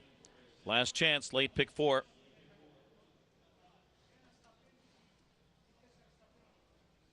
Field of 7 lining up here for the 10th. We welcome the Standardbred Pleasure Horse Organization of New Jersey. $40,000 open pace here, and a 2-1 the 4, Jack's Legend, and a 2-1 the 6, Let It Ride. 7-2 on the 1, Ignatius. They're on gate, race 10, and it is pouring. Here they come. They're back, straight shadow in blast-off mode. Now he backs away. Jack's Legend fires out. So Ignatius is eager to please on the inside. It's Ignatius zips right out there for Andrew McCarthy. And Vettel gets the pocket spot as they head to the opening quarter. Gap of 2 lengths to American Dealer. Third on the inside. Jack's Legend settles in fourth. And then it's Anna Afreet and Let It Ride. A back street shadow is the early trailer. It's Ignatius at the opening quarter in a hot 26-2 in the downpour. Ignatius on the engine. Vettel second. American Dealer on the inside third. Jack's Legend is fourth.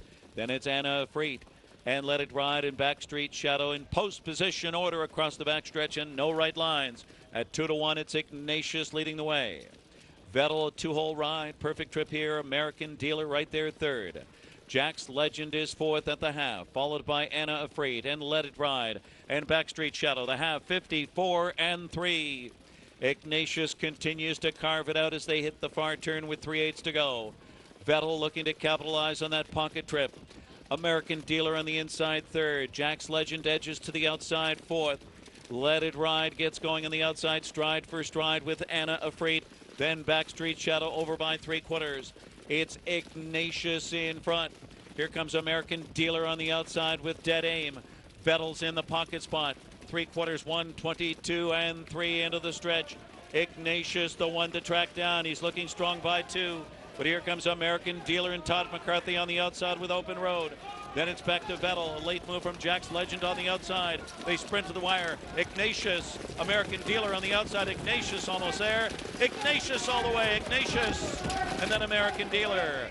And then Jack's Legend. Then close Vettel or Jack's or Backstreet Shadow. Ignatius in 1:48-3. Ignatius able to hold off American Dealer. Took them every step of the way. Anthony, what happened early with this pace scenario? It's amazing. You know, I think a couple of drivers, namely Tim Tetrick on the 7 Backstreet Shadow, had ideas of leaving. And Andrew McCarthy was so intent on pacing Ignatius to the front end that a couple of the other drivers kind of got, you could see them get a little intimidated and grab. And you heard Ken Walkerton in the call say how they left in post position order, no right lines. No right lines means all 7 of these horses were up against the pylons. Nobody was making the move to create the outer flow. Everybody stayed in. They lined up 1 through 7, and that was from the aggression shown by Andrew McCarthy from the pylons with the winner, Ignatius. Well, it paid off. Andrew McCarthy and Ignatius get the win as his win streak was snapped last time out, finishing third, gets back to the winner's circle tonight. Meanwhile, earlier today, as we mentioned, we had 5 graded stakes at beautiful Belmont Park, one of which was the Grade 3 Peter Pan, the local prep for the Test of the Champion of the Belmont Stakes. And what we saw, Anthony, was the horse we all knew was in there. We the People, impressive back to victory. Yes, we saw the horse that a lot of people, including myself, thought was going to show up in the Arkansas Derby where everything went wrong. He had a big question to answer today, Acacia. He had been ranked in his first couple of starts despite his daylight wins. Was the 5/8 of a mile straight run from the gate to the far turn here at Big Sandy at beautiful Belmont Park going to be his undoing? He relished it today, and he was able to settle under Flavien Prat, and we the People showed up with a big effort today. Now, the moisture in the track could have certainly helped his cause, but I'll tell you this. This was as good an effort as you're going to see so far this year from a 3-year-old. Track or no track, this was a gigantic effort, and he's the favorite off of that effort wherever he goes next, including the Test of the Champion, if that's what they decide to do in 4 weeks, because that was the best race we've seen from a 3-year-old this year. I am as staunch in that opinion as I've been on anything this afternoon. That was a big race. I think a world of credit goes to trainer Rodolphe Brisset as well for the horsemanship on display with We the People to get him mentally where he needed to be as well. We'll recap the rest of the Saturday Stakes action from beautiful Belmont Park. Bella Sophia drafted Rougir. They put up some tremendous performances on a big Saturday of racing at Big Sandy. More on all of the graded stakes action from this afternoon after this on America's Day at the Races.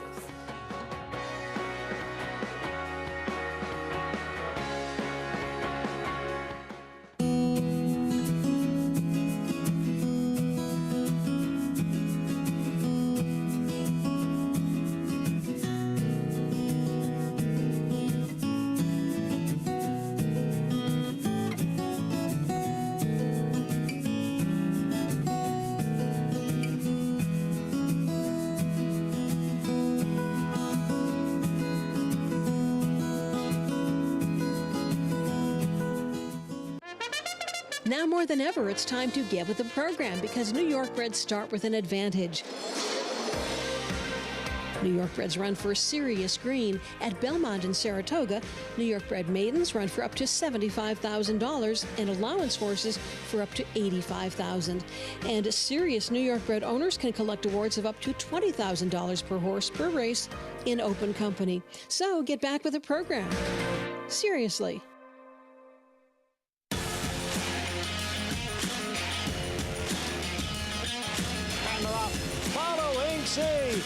Pouring it on here in the stretch. Impressive to win the Grade 2 Vosburg.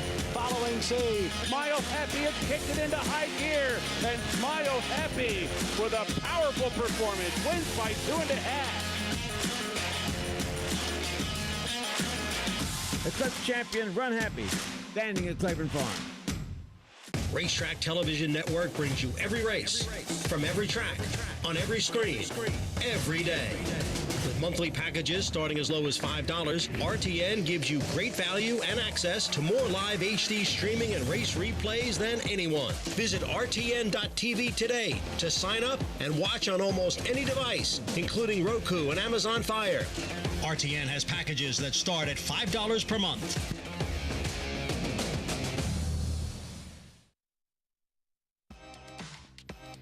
You're watching America's Day at the Races, brought to you as always by Naira Bets, where you can bet any track, anywhere, anytime. Go to nairabets.com or download the app today.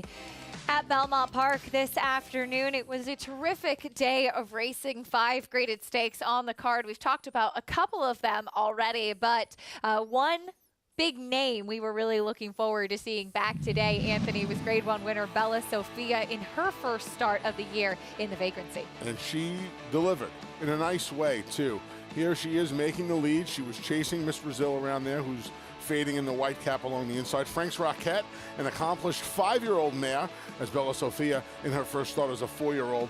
These two are going to hook up at the 3/16 pole and put on quite a show for the final 20 seconds of the Vagrancy. In a photo finish that Bella Sophia, the last jump and a half, got the best of Frank's Rocket. And I guess you could say Frank's Rocket maybe has lost some of that winning punch, so to speak, but she is dueling with a very talented filly, and I thought the two of them ran exceptionally well today. I caught up with Rudy Rodriguez as well as majority owner Olivia Imperio, president of the BCCA, and both, Rudy likes to get 7, 8, 9 works into his horses when they come back. He only put 6 works into Bella Sophia, so he said she was at least a work, maybe 2 works short. Off of that effort, that you have to think that Rudy gets to tighten the screws now. The ultimate goal is the ballerina. She won the test at Saratoga last year. They'd love to get that test ballerina double under her belt. It looks like the honorable miss will be the next stop onto the ballerina. Meanwhile, in the run, Happy, 6 furlongs on the main track. Chateau set the pace, and yet it was the ageless wonder, the 8-year-old drafted for trainer Dave Duggan, to run him down. He's last about 10 lengths off of front-running Chateau at the 5/16 pole, and he's able to make up the distance between the two and get by Chateau, who led them past the Secretariat pole right there, the blue and white pole, to get run down in the shadow of the wire. Nice effort from Drafted, who now, you know, 2 of his last 3 have been victories. He was in well over his head in the Carter, where he was just facing Speaker's Corner and reinvestment risk. He found his friends today in the Run Happy. I would imagine the True North on Belmont Stakes Racing Festival weekend is next for the 8-year-old Gray. This was a fun win from him. Drafted, getting back to the winner's circle. Meanwhile, in the Bogey, it looked like we could potentially have the unveiling of another superstar stateside for Chad Brown, and it was exactly that. Rogier, winner of the Prix de l'Opera last year in France, made her first start for Chad Brown, a winning one today. Yeah, as Andy Serling said this morning on Talking Horses, the Peter Brandt Invitational. Here's Rogier rolling away. Lemister's following her in the Peter Brandt green. She's in the Coolmore Silks here.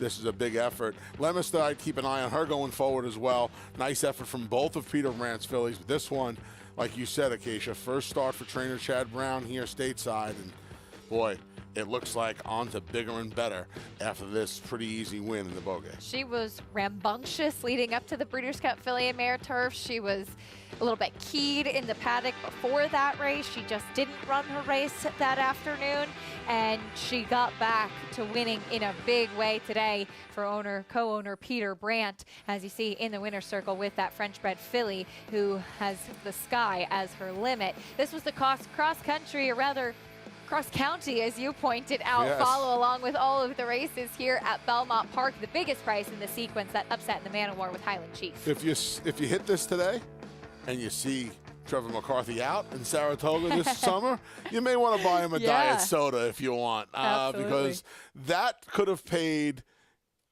$18 if one of the other horses went. Exaggeration, obviously, but $1,800 bucks. It's a nice ticket for finding the winner of the Man of War.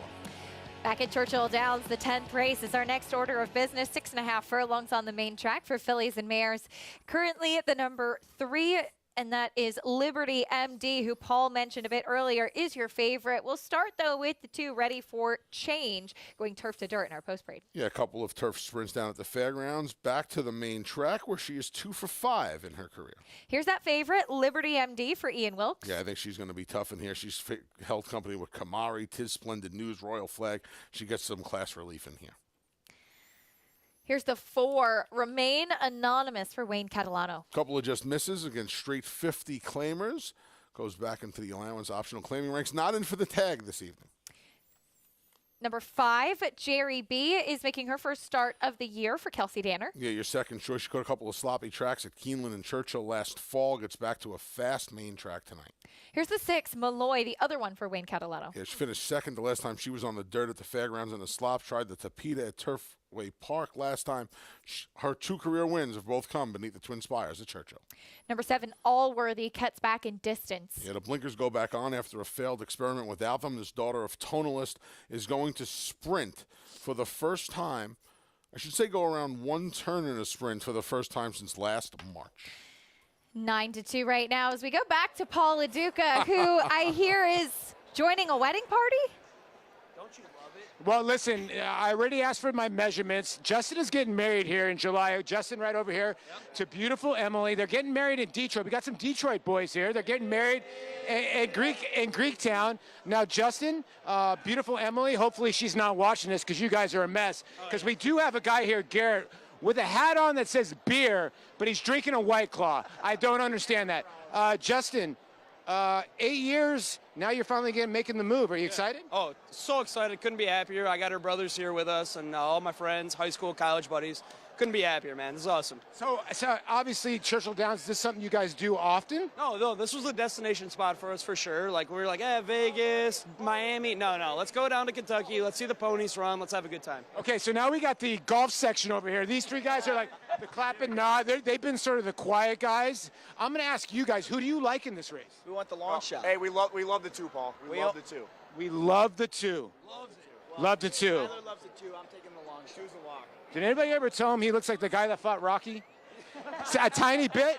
Well, Justin, Emily, we wish you the best here, and we're all looking for the 2 to win this race. Hell yeah. All right, the 2, ready for change. And yes, Acacia, I'm going to head over to Men's Warehouse and get my measurements tomorrow. Let's go. You know, it's really unfortunate that Paul's not having any fun at Churchill Downs tonight. That's awesome. Paul, we got to get you a bow tie, too, that matches the rest of them. Yeah. I need to come out of his shell a little bit. I mean, Paul will be a little more outgoing. He's such a reserved guy. It's really too bad. We wish them the best. What a fun bachelor party. That's absolutely awesome. Great to see them out having a good time at Churchill Downs tonight. Yes. It's you know what? Those Downs After Dark cards, anybody who's ever attended one of them, say it's an absolute blast.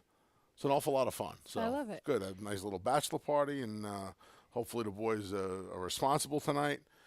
I mean, the hard seltzers probably aren't going to get you in that much trouble, so I think they'll be okay. Well, hopefully they make some money, too. They're rooting for the 2 ready for change, so good luck, boys. The 3 Liberty MD, meanwhile, is your favorite for Ian Wilkes, who looks for another win on the card. This was a mare who started off in really good form, going 2 for 2. We last saw her in April at Keeneland, finishing 3rd. And do note that this is the type of filly, or mare, I should say now, much like we saw with Ian's other one, who can get pretty rambunctious prior to a races. She can get a little bit headstrong. So if you see that from her, that is pretty normal as well. Yeah, you know, I thought she was the goods tonight. I mean, you're talking about a little bit of class relief. I said that. She ran against the same caliber last time, but that field compared to the fillies she's facing tonight, that was a much, much, much tougher bunch last time. I want to mention about the 7 Allworthy quickly because, well, we'll go back to Jerry B first. This one was back in November. This is the first start of the year for this mare for trainer Kelsey Danner. This was on a sealed sloppy track at Churchill, but she does boast a win over the course. Yeah, and the win over the course is important, right? If you box the 4 horses that had a race, a win over the Churchill Downs course, you hit the exacta in the Kentucky Derby. So that's something that is important. Yeah, we'll see if she can do it now on fast ground at Churchill Downs. Moving it behind the starting gate, going back to the 7 Allworthies, you mentioned the blinkers going back on. Her entire career, Anthony, from her very first start to when I saw her back in December, she's worn an extension blinker, not a regular pair of blinkers, where that full right eye is covered for a filly that tends to drift. They're regular short cup open blinkers today, so it's a different type of blinkers than she typically wears, and she's pretty revved up. Watch her at the break because she's breaking to the outside. Yeah, you know, it's interesting you mention that because when they have the specialty kind of blinker, that's a real gamble. Making that equipment change. And now he goes from the Saffie Joseph Jr. does with this filly, goes from, like you said, that extension blinker to a regular cup blinker. That's like like the porridge is too hot, the porridge is too cold. Now maybe the porridge is just right. I don't know. It's still a gutsy move from day one to make the change now, but and Wesley Ward employs this tactic. Maybe she's gotten a little bit more mature, and maybe now she can handle a regular blinker as opposed to the extension blinker. She's sharp tonight. We'll see how she handles it into the gate for the 10. Here's Travis Stone. Here in the gate. And they're off. Malloy with a good beginning. Remain Anonymous is there. Jerry B in between. Allworthy on the far outside. Scramble is on early. 4 across the track. Jerry B comes on through. Allworthy is there. These two go head to head as Malloy and Remain Anonymous back out of there to settle 3rd and 4th. Ready for change. Keyed up while 5th. The early trailer Liberty MD is last and 5 lengths off the lead. Down the backstretch run. Jerry B going head to head with Allworthy. They whipped to that opening quarter in 22 and 4. They're onto the far turn, knocking heads. Allworthy grabs the lead right there, 3 furlongs out. Jerry B trying to keep pace in 2nd. Remain Anonymous is poised just off the pace in 3rd. 4 lengths back to Malloy under pressure 4th. Liberty MD's getting underway now. Takes over 4th on the outside. Off the turn into the stretch. Allworthy set down for the drive. Remain Anonymous as well. Jerry B fights on. Liberty MD is still 4th with 1 furlong to go. Allworthy leading by 2. Jerry B 2nd. Liberty MD's now 3rd. About to be 2nd on the outside of Jerry B. But first belongs to Allworthy. Allworthy by 2.5 in the end. Liberty MD, Jerry B, and Remain Anonymous. The Goldilocks effect. Saffie Joseph Jr. changing the equipment, the type of blinkers that she wears. And you can see, Anthony, she's still a little erratic. but she got to the winner's circle today. This, it's why what you and Maggie and Richie do for us here on the program, and Liza Hendricks as well, who's in the mix, is so invaluable, right? That equipment information where that's a sign of some sort of maturity. For Safi Joseph to take off the extension blinker, realize it didn't work last time. Hey, listen, it takes someone to admit when they're wrong. Right. All right, she needs something. What is it? Well, let's try and find the happy medium. He does, and that's the result. A nice win in a lucrative 2 other end under the lights at Churchill Downs. Gets a nice victory here, cutting back in distance. Her first win since July of 2021. The filly by Tonalist into the winner's circle under Ricardo Santana Jr. We'll bring you prices and more after this on America's Day at the Races.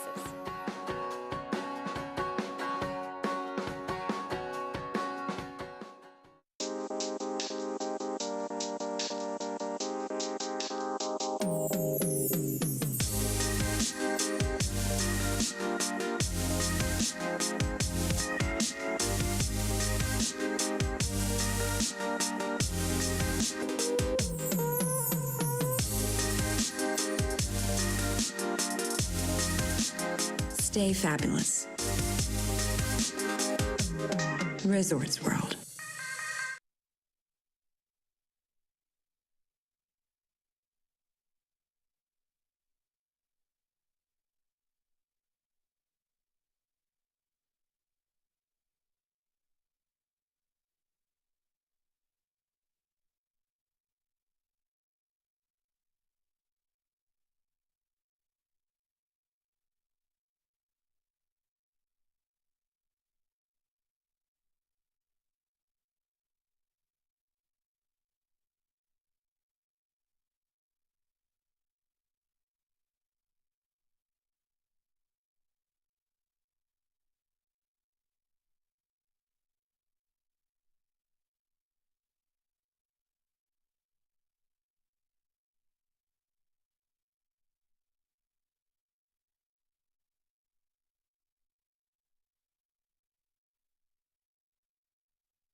You're watching America's Day at the Races, brought to you by America's Best Racing. For the love of the race, visit americasbestracing.net today. We just saw the 10th race at Churchill Downs under the Twin Spires. Downs after dark, all worthy. Equipment change paying off. Safi Joseph Jr. figuring out this filly by Tonalist. I'm never going to complain when any offspring of Tonalist gets to the winner's circle. My favorite horse of all time. This was a very, very nice effort tonight because she not only dealt with the equipment change, she also dealt with sprinting for the first time in a very long time. Because keep in mind, folks, that race at Charlestown, that 7 furlong Charlestown Oaks, that's around 2 turns. That's a bull ring at Charlestown. So she hadn't sprinted around 1 turn in a very long time, and she got the job done in a very nice way tonight. It was a good final time, too. A shade under 116 for the 6.5 furlongs. It was a good effort. $10 winner over the heavy favorite, 6-5 with the number 3 Liberty MD Jerry B checking in third as we go back to Paula Duca this time, joined by winning rider Ricardo Santana Jr. Yeah, thanks, Keisha, with Ricardo Santana Jr. And this is the first time you'd been on this filly, Ricardo. They stuck the blinkers on. Great work at Gulfstream Park. A slowish work here at Churchill Downs, but she ran great today with the blinkers on. Well, first I need to say thank you to the owner and Sophie and assistant Sarah and the group that do the good job in this fillies. Man, she broke really good today, and I used to let it be, and she see me in a good spot today, And turf for home, I'm just waiting for the company to come to me. And man, she want to go, and I said turf for home. I asked her a little bit, and she took off. You know, you were telling Sarah, the assistant, like, holy cow, she was pulling me basically out of the saddle. And basically after the winner's circle picture, she wanted to keep on going. You know, like I just hit it 1 or 2 times, just to keep him focused in the race. But I think that she don't need even hit her. You know, like she was much the best today, and she improved a lot today. Well, Ricardo, good luck in the last 2, and winner of the race number 10 here, Ricardo Santana. Thumbs up, big smiles, and a strong ride from Ricardo Santana Jr. aboard Allworthy. We turn our attention, Anthony, back to the Meadowlands and get ready for race 11, a 1-mile pace. This is part of the Graduate Series for 4-year-old mares. As you might remember this condition, this is the other division of that 1-mile pace. Yes, so you get another division. You get another heavy favorite here, the number 2, Test of Faith, who's making her first start since the matron last year. Keep in mind, folks, when you're looking at PPs for the harness races, when you see QUA, that's a qualifier. That's like a practice race. There's no pari-mutuel wagering on those races. They're called qualifiers. These horses need to qualify in a certain time to be able to get back to the races. Trainers like to give them multiple qualifiers sometimes just to get them a little more fit before getting into the actual pari-mutuel action. Test of Faith, this mare did just that. April 19th, April 30th, so 11 days apart, and then she came back to the races last week. She got beat just a length and a quarter from the 9-hole. Ton of post relief in here, and she caught a wet track last week, a good track. Now it's sloppy tonight. Defending Horse of the Year, Test of Faith 1-2 as we go back to Jessica Otten. It is quite a competitive field in here. Of course, Test of Faith is the outstanding horse in here. She was the 2021 Dan Patch Horse of the Year. She was a winner of her division as well. A few others you might want to take a look at too. The one Oakwood Bella out of the Brian Brown barn. Dexter Dunn will get the drive tonight as Todd McCarthy opted for the 7 over this one. 2 nice prep races at Hoosier Park in the Fillies and Mares Open. The most recent one, 26-1 kicker at a 49-4 mile. Then of course you have Test of Faith getting tons of post relief like you had mentioned from the last start out. She was ducked back to last, and she just had too much time or too much ground to make up. 26 kicker, and she was racing against older horses. You know, the fact of having these graduate series is they can take this first half of the season to develop with horses their own age. So it's really great to have, you know, these 4-year-old races for them. The 7 Grace Hill, she was back-to-back second-place finishes in the New Jersey maturity races here at the Meadowlands. I mentioned this is Todd's choice. We saw Michaela put up a solid performance on the front end. That's what she finished second to. So if you want to put an extra couple credits on her name because Michaela won. Also, it's first-time Lasix here for Grace Hill, too. She's danced in all the big dances last year. She was a Pennsylvania Sire Stakes winner. She won a few other stakes over in Pennsylvania as well. She does have an outside post, but she is very versatile. I know she shows a lot of speed, but she can come from off of the pace as well. Division 2, leg 1 for the Mares Pacing Graduate. Back to you, Keisha. Jessica, thank you. Test of Faith, currently the heavy favorite as they line up for the 11th 1-mile pace. Here's track announcer Ken Workington. Action here for the 4-year-old pacing mares. Right now, Test of Faith at 3-5. Number 2, Test of Faith, 3-5. 5-2 on the 1, Oakwood. Annabella, 2 for 2 at Hoosier Park. Now 3-5 to Test of Faith. Race 11 starts the late pick 3. Here they come. And they're off. Grace Hill's out fast on the outside. She's a freak like me. Shoots out for Stacy Kyoto. Oakwood Annabella on the rail. Leaves alertly into second. So right to the top goes She's a Freak Like Me. Oakwood Annabella on the inside second. And parked out, Grace Hill continues on and goes for the lead. Test of Faith is 4th on the inside, past the quarter. Then it's Blue Diamond Dies, followed by Marcella Hanover on the inside, and Chase Lounge, and Classicist, and Odds On Whitney. First quarter was soft, 28 seconds. Grace Hill made front. Now quick dart. It is Oakwood Annabella and Dexter Dunn here at 8-5. Oakwood Annabella takes over from Grace Hill, but here comes Test of Faith, and Dave Miller aggressive with her tonight. She's a Freak Like Me is 4th, close to the half. Blue Diamond Dies is 5th. Gap at 2.5 to Marcella Hanover 6th, followed by Chase Lounge and Classicist and Odds On Whitney. At the half, Test of Faith 3-5 takes the lead, 55-1, 27-1 second quarter speed. Test of Faith, the defending horse of the year, in front now onto the far turn. Oakwood Annabella second, and Grace Hill is third with 3/8 to go. She's a Freak Like Me, fourth on the inside. And uncovered and coming on is Marcella Hanover into fifth, soon to be fourth on the outside. It's a live toe for Chase Lounge. She's got work to do. Out of the pocket as they turn for home. It's Oakwood Annabella coming after Test of Faith. 124 into the stretch. Test of Faith put to the test here. Oakwood Annabella on the outside. A good slugfest with Grace Hill third. The others far back here. Test of Faith on the inside digging in. Oakwood Annabella pours it on. Oakwood Annabella coming on. Test of Faith on the inside. Not giving away. It is Test of Faith. Then Oakwood Annabella, Grace Hill, and Blue Diamond Eyes in 149-4. Test of Faith able to hold on gamely over Oakwood Annabella. This was a nice performance from the top two. Yeah, it really was. Test of Faith looked like Oakwood Annabella had her measure three times in the stretch. You know, Acacia, I wonder if their wheels touched. Because of the sulky, there's very infrequent that the horses actually touch like they do here and foul each other. Those wheels look like they came pretty close together a couple of times in the stretch. I wonder if the stewards take a look at this. They were pretty close in the stretch a couple of times. Test of Faith on the inside, Oakwood Annabella on the outside. Two tough mares, both in very good form, throwing it down in this 1 mile pace. Just at first glance, as we saw the two divisions of this race, with the 1 mile pace for the 4-year-old mares, Michaela in the other division. Test of Faith holding on here. Was there one that you preferred? Yeah, Michaela is just in raging form right now. And, you know, listen, both mares paced really, really nicely tonight. This filly showed some grit and some determination tonight. This mare, I should say, 4-year-old.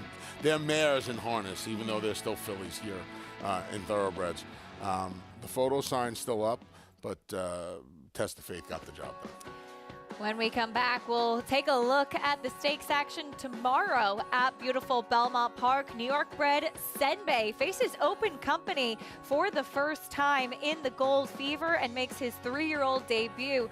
More on the talented son of Candy Ride and the rest of the field after this.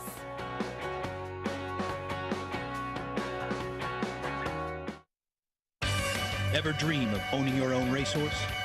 How would you like to get in the winner's circle with the #1 harness racing partnership in the U.S., VIP Stable? There's nothing like the thrill of your horse coming down the stretch. To find out more, call VIP Stable at 877-VIP-WIN1 or visit us on the web at www.vipstable.com. Turning horse racing fans into racehorse owners. Be a winner. Who you betting on? How about an app created specifically for horse racing? Naira Bets. We specialize in thundering hooves, fist pumping, and boosting your bankroll with robust weekly promotions. And offer betting tips from actual horse racing experts. Bet all day and night, nationwide. Get the action and thrill of horse racing with Naira Bets.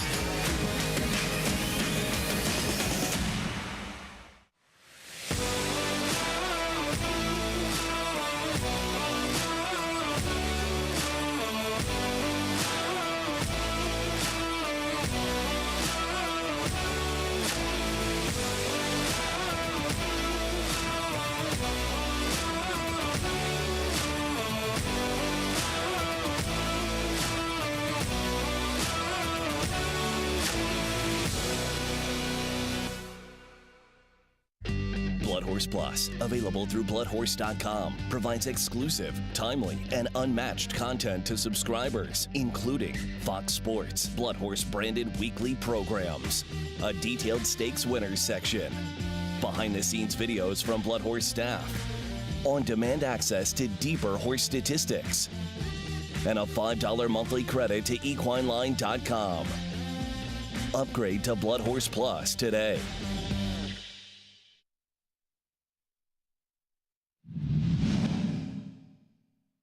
Gold Fever swings wide into the stretch. Down toward the inside, Topicon is beginning to pick up horses. They're coming down to the final furlong, and Diligence is the boss at the 8th pole, but Gold Fever is coming with a hard charge on the outside. Gold Fever storms to the front as they come down to the finish. Then Diligence and Topicon. Gold Fever has won the Naira Mile by 2. 1996 Naira Mile won by Gold Fever. What a performance in a massive field. Two things about that call. One, it was the last quote-unquote Naira Mile. Went to the cigar the next year. Two, Diligence was the boss of the field because he was owned by the late, great George Steinbrenner's Kinsman stable. So Tom getting that in, but it was all about Gold Fever and the late Cynthia Phipps, Lavender and Gold getting the job done for Shug. Love those pats after the wire. Big performance from Gold Fever. Sired by 49er, 3 graded stakes wins, including that 1996 Naira Mile. 1996, a big year for that colt as Shug McGahee, the trainer, as you mentioned, and a terrific record. The sire won the first ever Naira Mile back in 1988 under Billy Fox Jr. during a jockey strike here on the Naira circuit. How about that? Right. I forgot about that. I was there that day. I love that. They used to have they used to have a foot race. No, I never won it. That was going to be my next question. So I wonder if Mitch Levitas ever won it.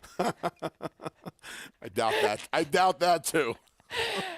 We pay tribute to Gold Fever on Sunday at Belmont Park. 6 furlongs on the main track for the 3-year-olds. And we do have some big names lining up in here, mainly the number 3 Provocateur, who comes in off of a win in the Hutchison down at Gulfstream Park. Last time out, impressive victory for this colt by Into Mischief for Todd Pletcher, who took a big step forward as a 3-year-old and getting that win at the 6 furlongs, which does seem to suit him best. And you can see that he was not the favorite in here. There, in fact, was a prohibitive favorite in here that he just disposed of at the 8th pole. You see Provocateur run away, get the job done in the Hutchison, which has been moved around that stake schedule at Gulfstream Park a few times now. Good effort. He comes into this Gold Fever. We'll see if any of these 6, Provocateur, the favorite fluid situation, comes in off a big victory, big buyer speed figure as well. And, of course, the New York bred Senbei's won 4 of his 5 starts.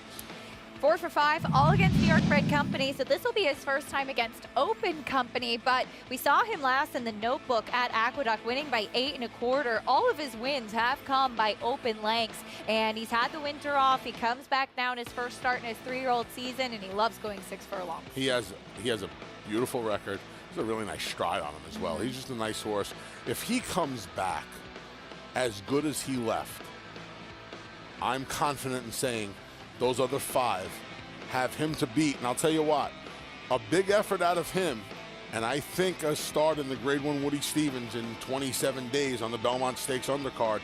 The other Grade 1 for 3-year-olds on the card for the Test of the Champion has his name written all over. And I'm a fan of this horse. I hope he's that 5-2 on the morning line. We'll see how things do shake out. Meanwhile, Don't Wait Up is a horse that gets an equipment change this weekend. Blinkers on, as we last saw him last time out in the Lafayette, beaten as the favorite, but he did break his maiden going 6 furlongs at Saratoga back in September. Yeah, this is a big effort this afternoon. He gets the equipment change. It's a field of 6. I think you can make a case for 5 of them. I think you really can, Acacia.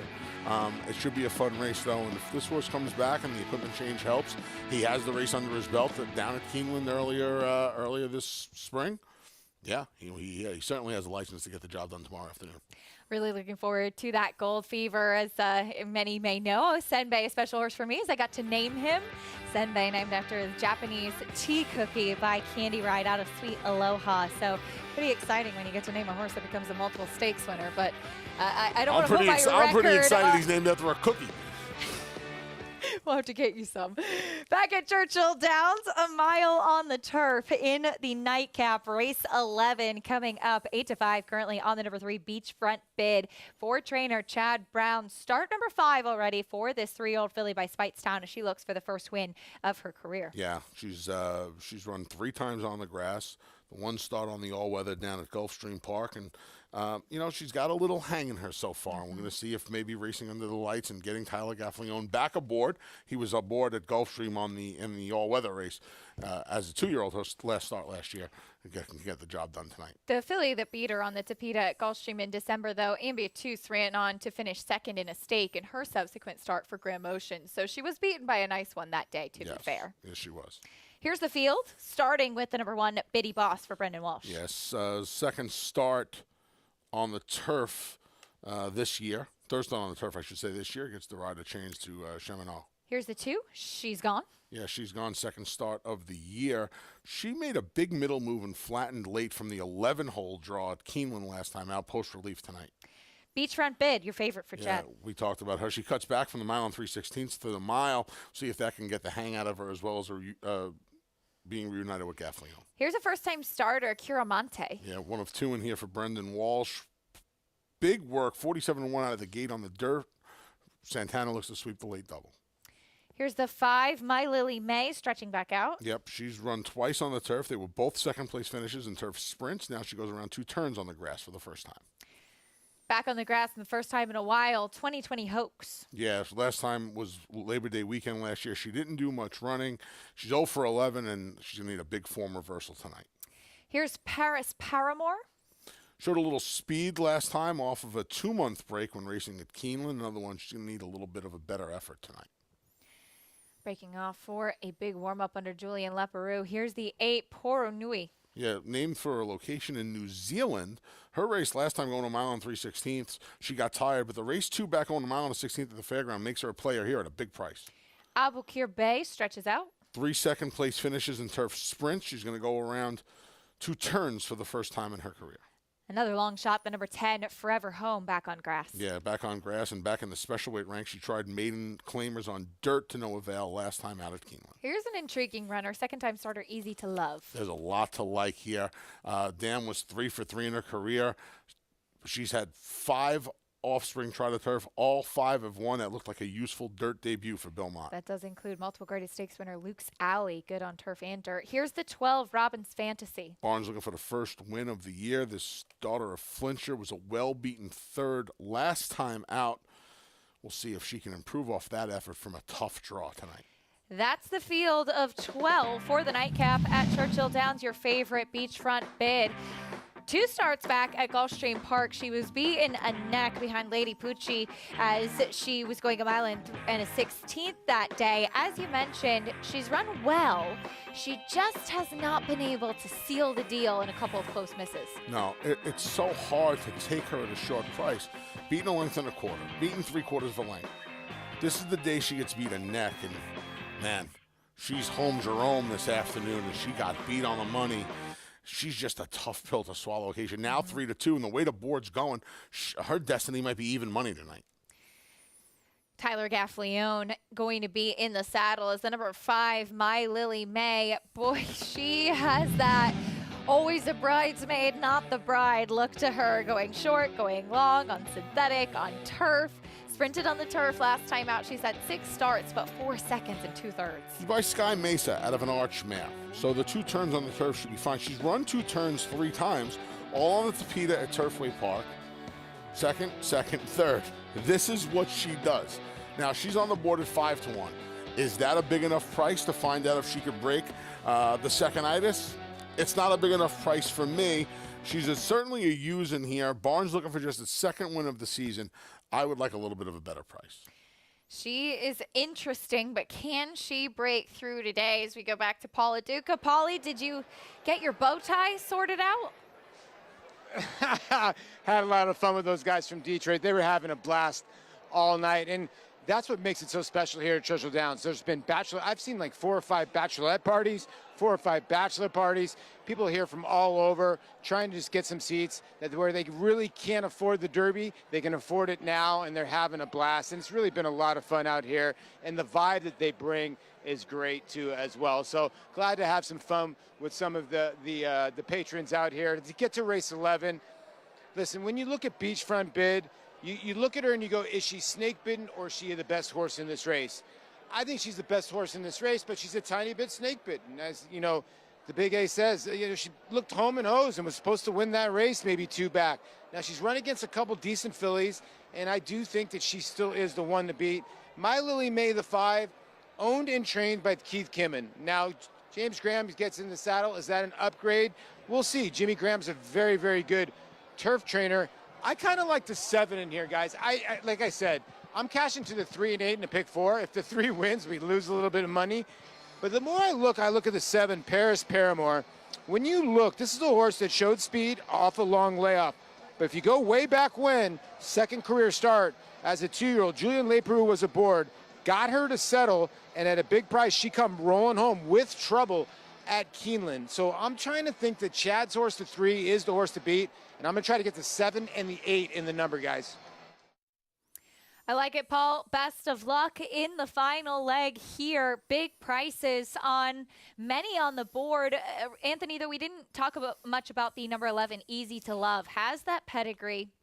This is a filly who raced first time out for Belmont, showed some greenness that day. She took some money. My notes were that she wanted to go longer and needed the race mentally. She gets some more distance and has experience now. Yeah, and she gets a surface switch, which the pedigree says she's going to like. This has been a long day of wagering. This is I'm trying to bail out with Easy to Love here. I made a pretty good win bet on her. There's a lot to like. I don't love the post. I don't love the post, but everything you mentioned, she didn't have the best start that day. I love when these Belmont horses take money. I'm going to tell you what, as the biggest Belmont fan on the planet, I will tell you this. A lot of his turf horses have their first start on the dirt and going the 7/8. This is an old school for you Belmont fans like me out there. This is an old school of Belmont move as there is. I'm going to try and walk one off with the 11, Easy to Love tonight. And since that debut, she's had a work over the Payson Park turf course as well. Fun nightcap coming up here. Robin's Fantasy, little energetic behind the gate. She will load in as the final one. Here's Travis Stone for the nightcap at Churchill.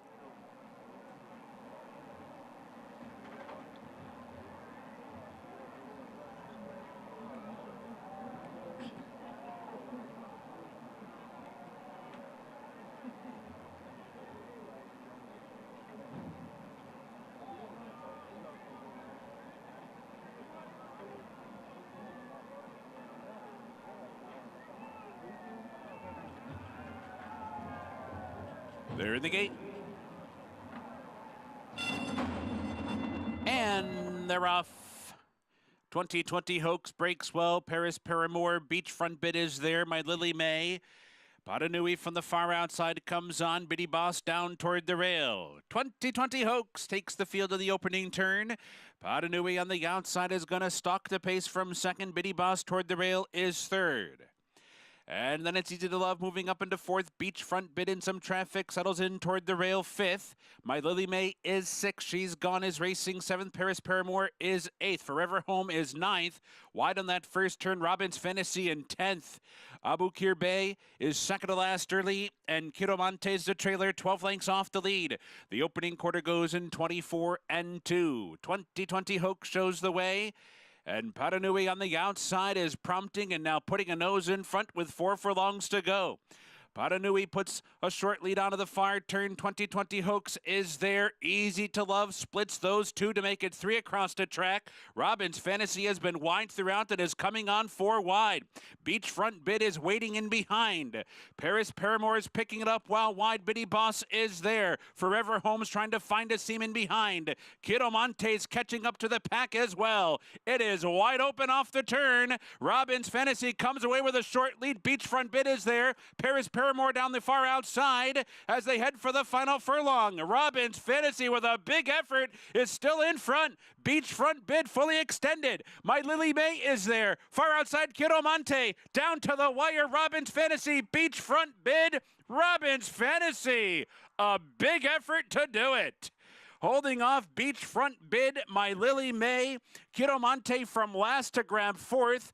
And then in the photo for fifth was She's Gone, along with Easy to Love and several others.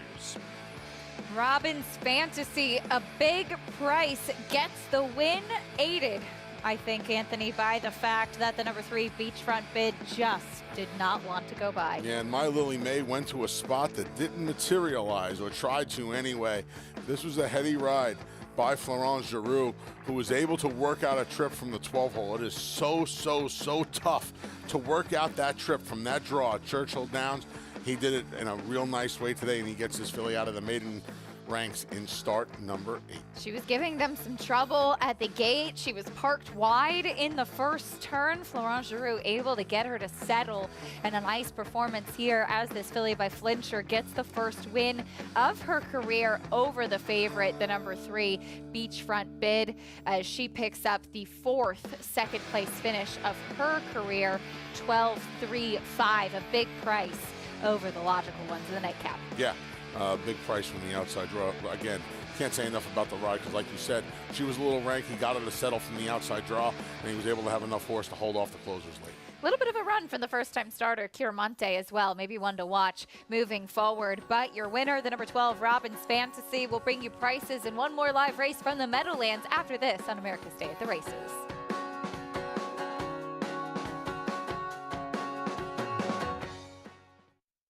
Purple Haze Standardbred Adoption Program was created in 2018 by Wanda Policini. Purple Haze provides training to transition into new careers and finding homes. Horses are started with groundwork and then ridden in an arena before going on.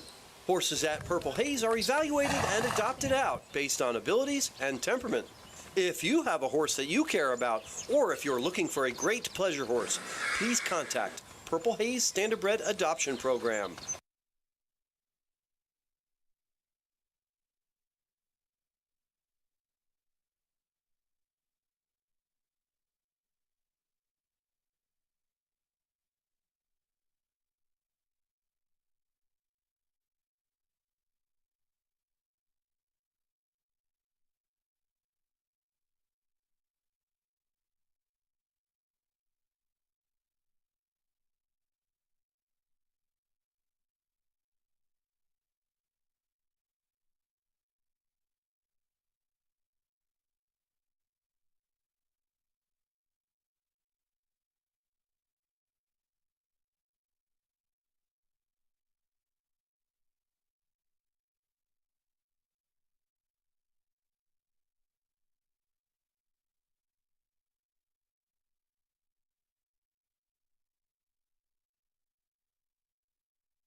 Welcome back to America's Day at the Races, brought to you by Claiborne Farm. 100 years of doing the usual, unusually well. The nightcap at Churchill Downs saw a big price winner get her picture taken for the first time. Robin's Fantasy breaks her maiden, paying $40.60 to do so. A lot of logical results tonight. The finale produced one that was a little illogical at 19-1. Everything about it, too, just the wide journey. She didn't want to really settle. But I'll tell you what, she got surrounded at the 8th hole. And Robin's Fantasy dug in and showed some grit this evening. Over the heavy favorite, Beachfront Bid, who checks in second once again. My Lily May, 2 logical horses who just don't seem to have that winning desire. $340 to place on Beachfront Bid. 3 to 5 to place at this point is like sure money on Beachfront Bid. Absolutely. That's the bet that you want. 19-1 winner, though, in the nightcap at Churchill Downs. We saw some terrific races and some exciting races and a lot of fun being had, too, in case you couldn't guess by all the people Paul was talking to tonight in Downs After Dark at Churchill Downs. But today, as there's still about 40 minutes left in today before we hit midnight, we're 1 week away for the Run for the Black-Eyed Susans. The Preakness as we take a look at the probables. It's usually one of my favorite weeks of the year. A spotlight on Baltimore, Maryland. Anthony, as we take a look at some of the horses who could potentially line up in the starting gate. Early voting coming out of a second place finish in the Wood Memorial. The plan for him, for Chad Brown, was always to wait for this Preakness. Yes, Cloud Computing used his board placing in the Wood Memorial to get the job done back in 2017. They're hoping the connections, Chad Brown, Klarovich Stables, are hoping early voting can follow in his footsteps. I'd rather not watch this replay. This was a terrible beat for me. I wish we would have shown the Withers where he galloped. But this is a big effort. You know, Mo Donegal ran a sneaky good race according to most people in the Kentucky Derby, and he was just getting run down late in the game here. I like it when Chad Brown has a target, a race in mind. You know, you think back to some of the top trainers, Bobby Frankel, Rick Dutrow Jr., of course, Bobby, Chad's mentor for the most part. When those guys targeted a race for a horse, they were deadly. And when Chad thinks about this almost immediately after the Wood Memorial, he's got to be given close consideration. Zandon, after third place finish in the Kentucky Derby, passing on the Preakness. Chad will be represented by early voting. Meanwhile, Secret Oath, the Kentucky Oaks victorious, looks to become the 7th filly to win the Preakness. We saw Swiss Skydiver do it in 2020, and she will go for the run for the Black Eyed Susans for the coach, Dwayne Lucas. Rachel Alexander did it traditionally back in 2009. Of course, Swiss Skydiver's Preakness win came in October. A month after the Derby as well. A month after the Derby, the last jewel of the Triple Crown. This is a big effort in the Kentucky Oaks. A lot of people didn't think she wanted to go the mile and an eighth. I didn't think she really wanted to go the mile and an eighth. I thought less distance was going to be her friend. She showed you that day that more distance, right? A lot of people felt like maybe an effort like that in the Kentucky Derby would have gotten her a big piece. She ran well enough in the Oaks, I believe, with the lack of Derby runners. I mean, that was pretty interesting. There are not a lot of Derby veterans, Acacia, coming out of that race. A lot of new shooters, you know, and Wayne is not one to shy away from a challenge. So not surprising to see her in there. And at first glance, you'd have to think she has a more than a puncher's chance. Can't wait to see her line up in that Preakness starting gate. Epicenter will be headed to the Preakness for Steve Asmussen, coming out of that second place finish in the Kentucky Derby. Meanwhile, you can join Naira Bets today. Play all of the action on the program, and you can earn up to a $200 deposit match bonus. Sign up with promo code MATCH200 and get up to a $200 deposit match right after your first deposit. Bet any track, anywhere, anytime, and join now at NairaBets.com. Race number 12 coming up from the Meadowlands as we take a look at the field here. The number 5, Better Rock, currently 3-5 as we go back to Jessica Otten. Jessica, we see the main track is sloppy now. What are you seeing with the conditions out there? You know, when they do list the track condition as sloppy here at the Meadowlands, a lot of times that packs it down a little bit, so it gets a bit hard. Now, it hasn't been raining a whole lot, you know, other than the last maybe hour or so, so I'm not saying that it's going to be super hard, but it is going to be a little mixture of sloppy and hard. It looks like the rain has stopped. It's just a few sprinkles on out there as we close out the night. This is a pretty competitive overnight field in race 12, the one, a whole lot of Lou. Super consistent horse. I know that line last week looks a little bit deceiving, but he was locked in and loaded with pace. Nowhere to go. 26 flat and 50-1. 2 weeks prior to that, he had back-to-back wins, 49-3, so he knows he has the speed in him. The 3 and the 5, Rockin' on Venus and Better Rock, are both coming out of a graduate race last weekend for the 4-year-old pacing males, and they went a slow third quarter in there, so they had a lot of ground to make up in that last quarter. The 3, Rockin' on Venus, was Mark McDonald's choice over the 1, and I was here that morning. He qualified a couple of starts ago, and it was a windy qualifier. Tim Tetrick actually qualified him, and I talked with Timmy after the race, and he said, wow, he really did that in hand, and he had plenty left.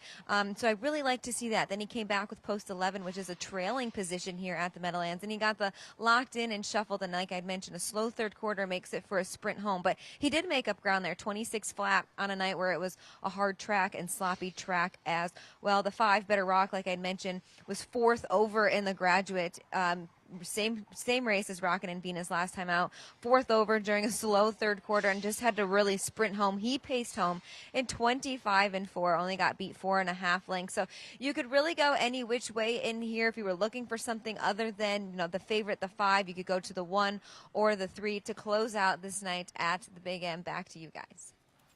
Jessica, thank you. Great work today and terrific insight as well as we get ready for race 12 here. Anthony and Jessica talked about a couple other potential alternatives to that 3 to 5 choice. I got one last one for you. A new try to bail out for the day. The number 6 South Beach Star, first-time Lasix, third start off on October layoff for one of the best in the business, trainer Brett Pelling. We'll see if Todd McCarthy can get this one home as the second choice at 4-1. 4-1 right now on the board. 3 to 5 currently on the number 5. Better Rock. We hope that people watching have enjoyed seeing a little bit of harness action here. And I always like talking with you about some of the differences between harness racing and thoroughbred racing. And one of the things that always stands out to me is my eyes reflectively go to the colors of the saddle cloths, and they're different than what we see in thoroughbred racing. Yes, they are. They're a little different on the top end of things, and on the bottom end of things as well. Race 12 from the Meadowlands coming up. Here is Ken Workington. The one Whole Lot of Lou at 6-1, 8-1 on 2. You Can't Touch This. Start of the late double, race 12. They're on gate and picking up speed. Here they come.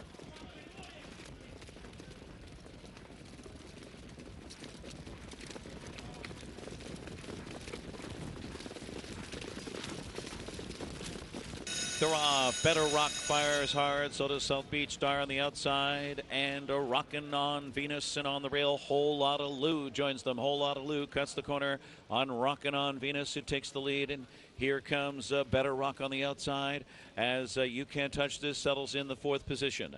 Then it's South Beach Star, followed by Truffle Dog, and the early trailer is Linny, called Frankie. At the opening quarter, it's Better Rock and Joe Bongiorno there in 26-4 at 1 to 5. It's Better Rock to pave the way across the back stretch. Rockin' on Venus second. It's Whole Lot of Lou tracking third on the helmet. You Can't Touch This is 4th. Then it's South Beach Star, followed by Truffle Dog and Lenny called Frankie. No right lines yet. They continue to follow. Better Rock in front by a length and a half. Better Rock rocking on Venus. Mark McDonald in that 2-hole with Whole Lot of Lou in third, followed by You Can't Touch This 4th. The half rated 56-1. A big breather there. And it's South Beach Star 5th. On to the far turn they go. Truffle Dog is 6th, and Lenny called Frankie gapped at the back. As they round the far turn, head to 3/4. Better Rock in front by 2 is the one to track down here. Rockin' on Venus is 2nd. Whole Lot of Lou in the inside 3rd. You Can't Touch This edges to the outside 4th. He needs to get going, though. Then South Beach Star and Lenny called Frankie and Truffle Dog passing 3/4. Better Rock there at 1:24. 27-4 in the mud. Through the stretch. Better Rock by 2 under some urging now. It's Better Rock. Rockin' on Venus dives to the inside. Some late pace from South Beach Star on the rail. But it's Better Rock almost home. Better Rock was the better one. Better Rock all the way. Better Rock. Then close Rockin' on Venus, followed by South Beach Star. And You Can't Touch This. Better Rock in 1:50-2. Better Rock in a change of tactics, getting the class relief, takes them every step of the way in the nightcap at the Meadowlands. Lots of fun sharing the set with you tonight, my friend. We saw some great racing from the Meadowlands and Churchill Downs. I'm sure we'll do it again soon. Look forward to talking thoroughbreds and harness with you, Acacia, as the A train rolls on into the midnight hour. We appreciate you joining us on today's show. It was a lot of fun, some big performances. Hope that you all enjoyed it nearly as much as we did. Our light's still on at Belmont Park. We hope that you join us tomorrow. Our next show on Fox Sports 2, 12:30 to 5:30 Eastern on Sunday. It was Twilight Gleaming game in the Momsell Stakes for Wesley Ward and Tyler Gaffleone at the Meadowlands. Test of Faith put on a big show in the open pace as well for the graduates. And at Belmont Park, we saw 5 graded stakes today and some terrific performances. We'll see you tomorrow on America's Day at the Races. Good night, everyone. Start spreading the news. If you're looking to win in New York, then breed in New York. To War Dancer, the millionaire son of Warfront, and New York's #1 sire of 3-year-olds. Breed to a proven performer, the #1 second crop sire at the Saratoga meet with multiple winners at Belmont and Aqueduct. Earn double the New York Breeders' Awards and participate in the New York Stallion Series with $2 million in purses. War Dancer, proud to stand in New York. Visit wardancerstud.com. The Thoroughbred Owner Conference is back in person for the first time in 3 years and is being held in the new 1863 Club at Saratoga Racecourse, July 25th and 26th. Attendees enjoy 9 ownership topics with an impressive list of speakers, along with social events to meet other owners and network, an opening reception at the National Museum of Racing and Hall of Fame, a conference dinner, and an afternoon of racing at Saratoga. It's the 2022 Thoroughbred Owner Conference, July 25th and 26th. See you in Saratoga. How does horse racing support New York's economy? It's responsible for 19,000 jobs and more than $3 billion in annual statewide economic impact. These good-paying jobs support working families across the state and sustain thousands of small businesses both on and off the track. Horse racing in New York means jobs and opportunities now and in the future. We are New York horse racing. Racetrack Television Network brings you every race, from every track, on every screen, every day. With monthly packages starting as low as $5, RTN gives you great value and access to more live HD streaming and race replays than anyone. Visit RTN.tv today to sign up and watch on almost any device, including Roku and Amazon Fire. RTN has packages that start at $5 per month.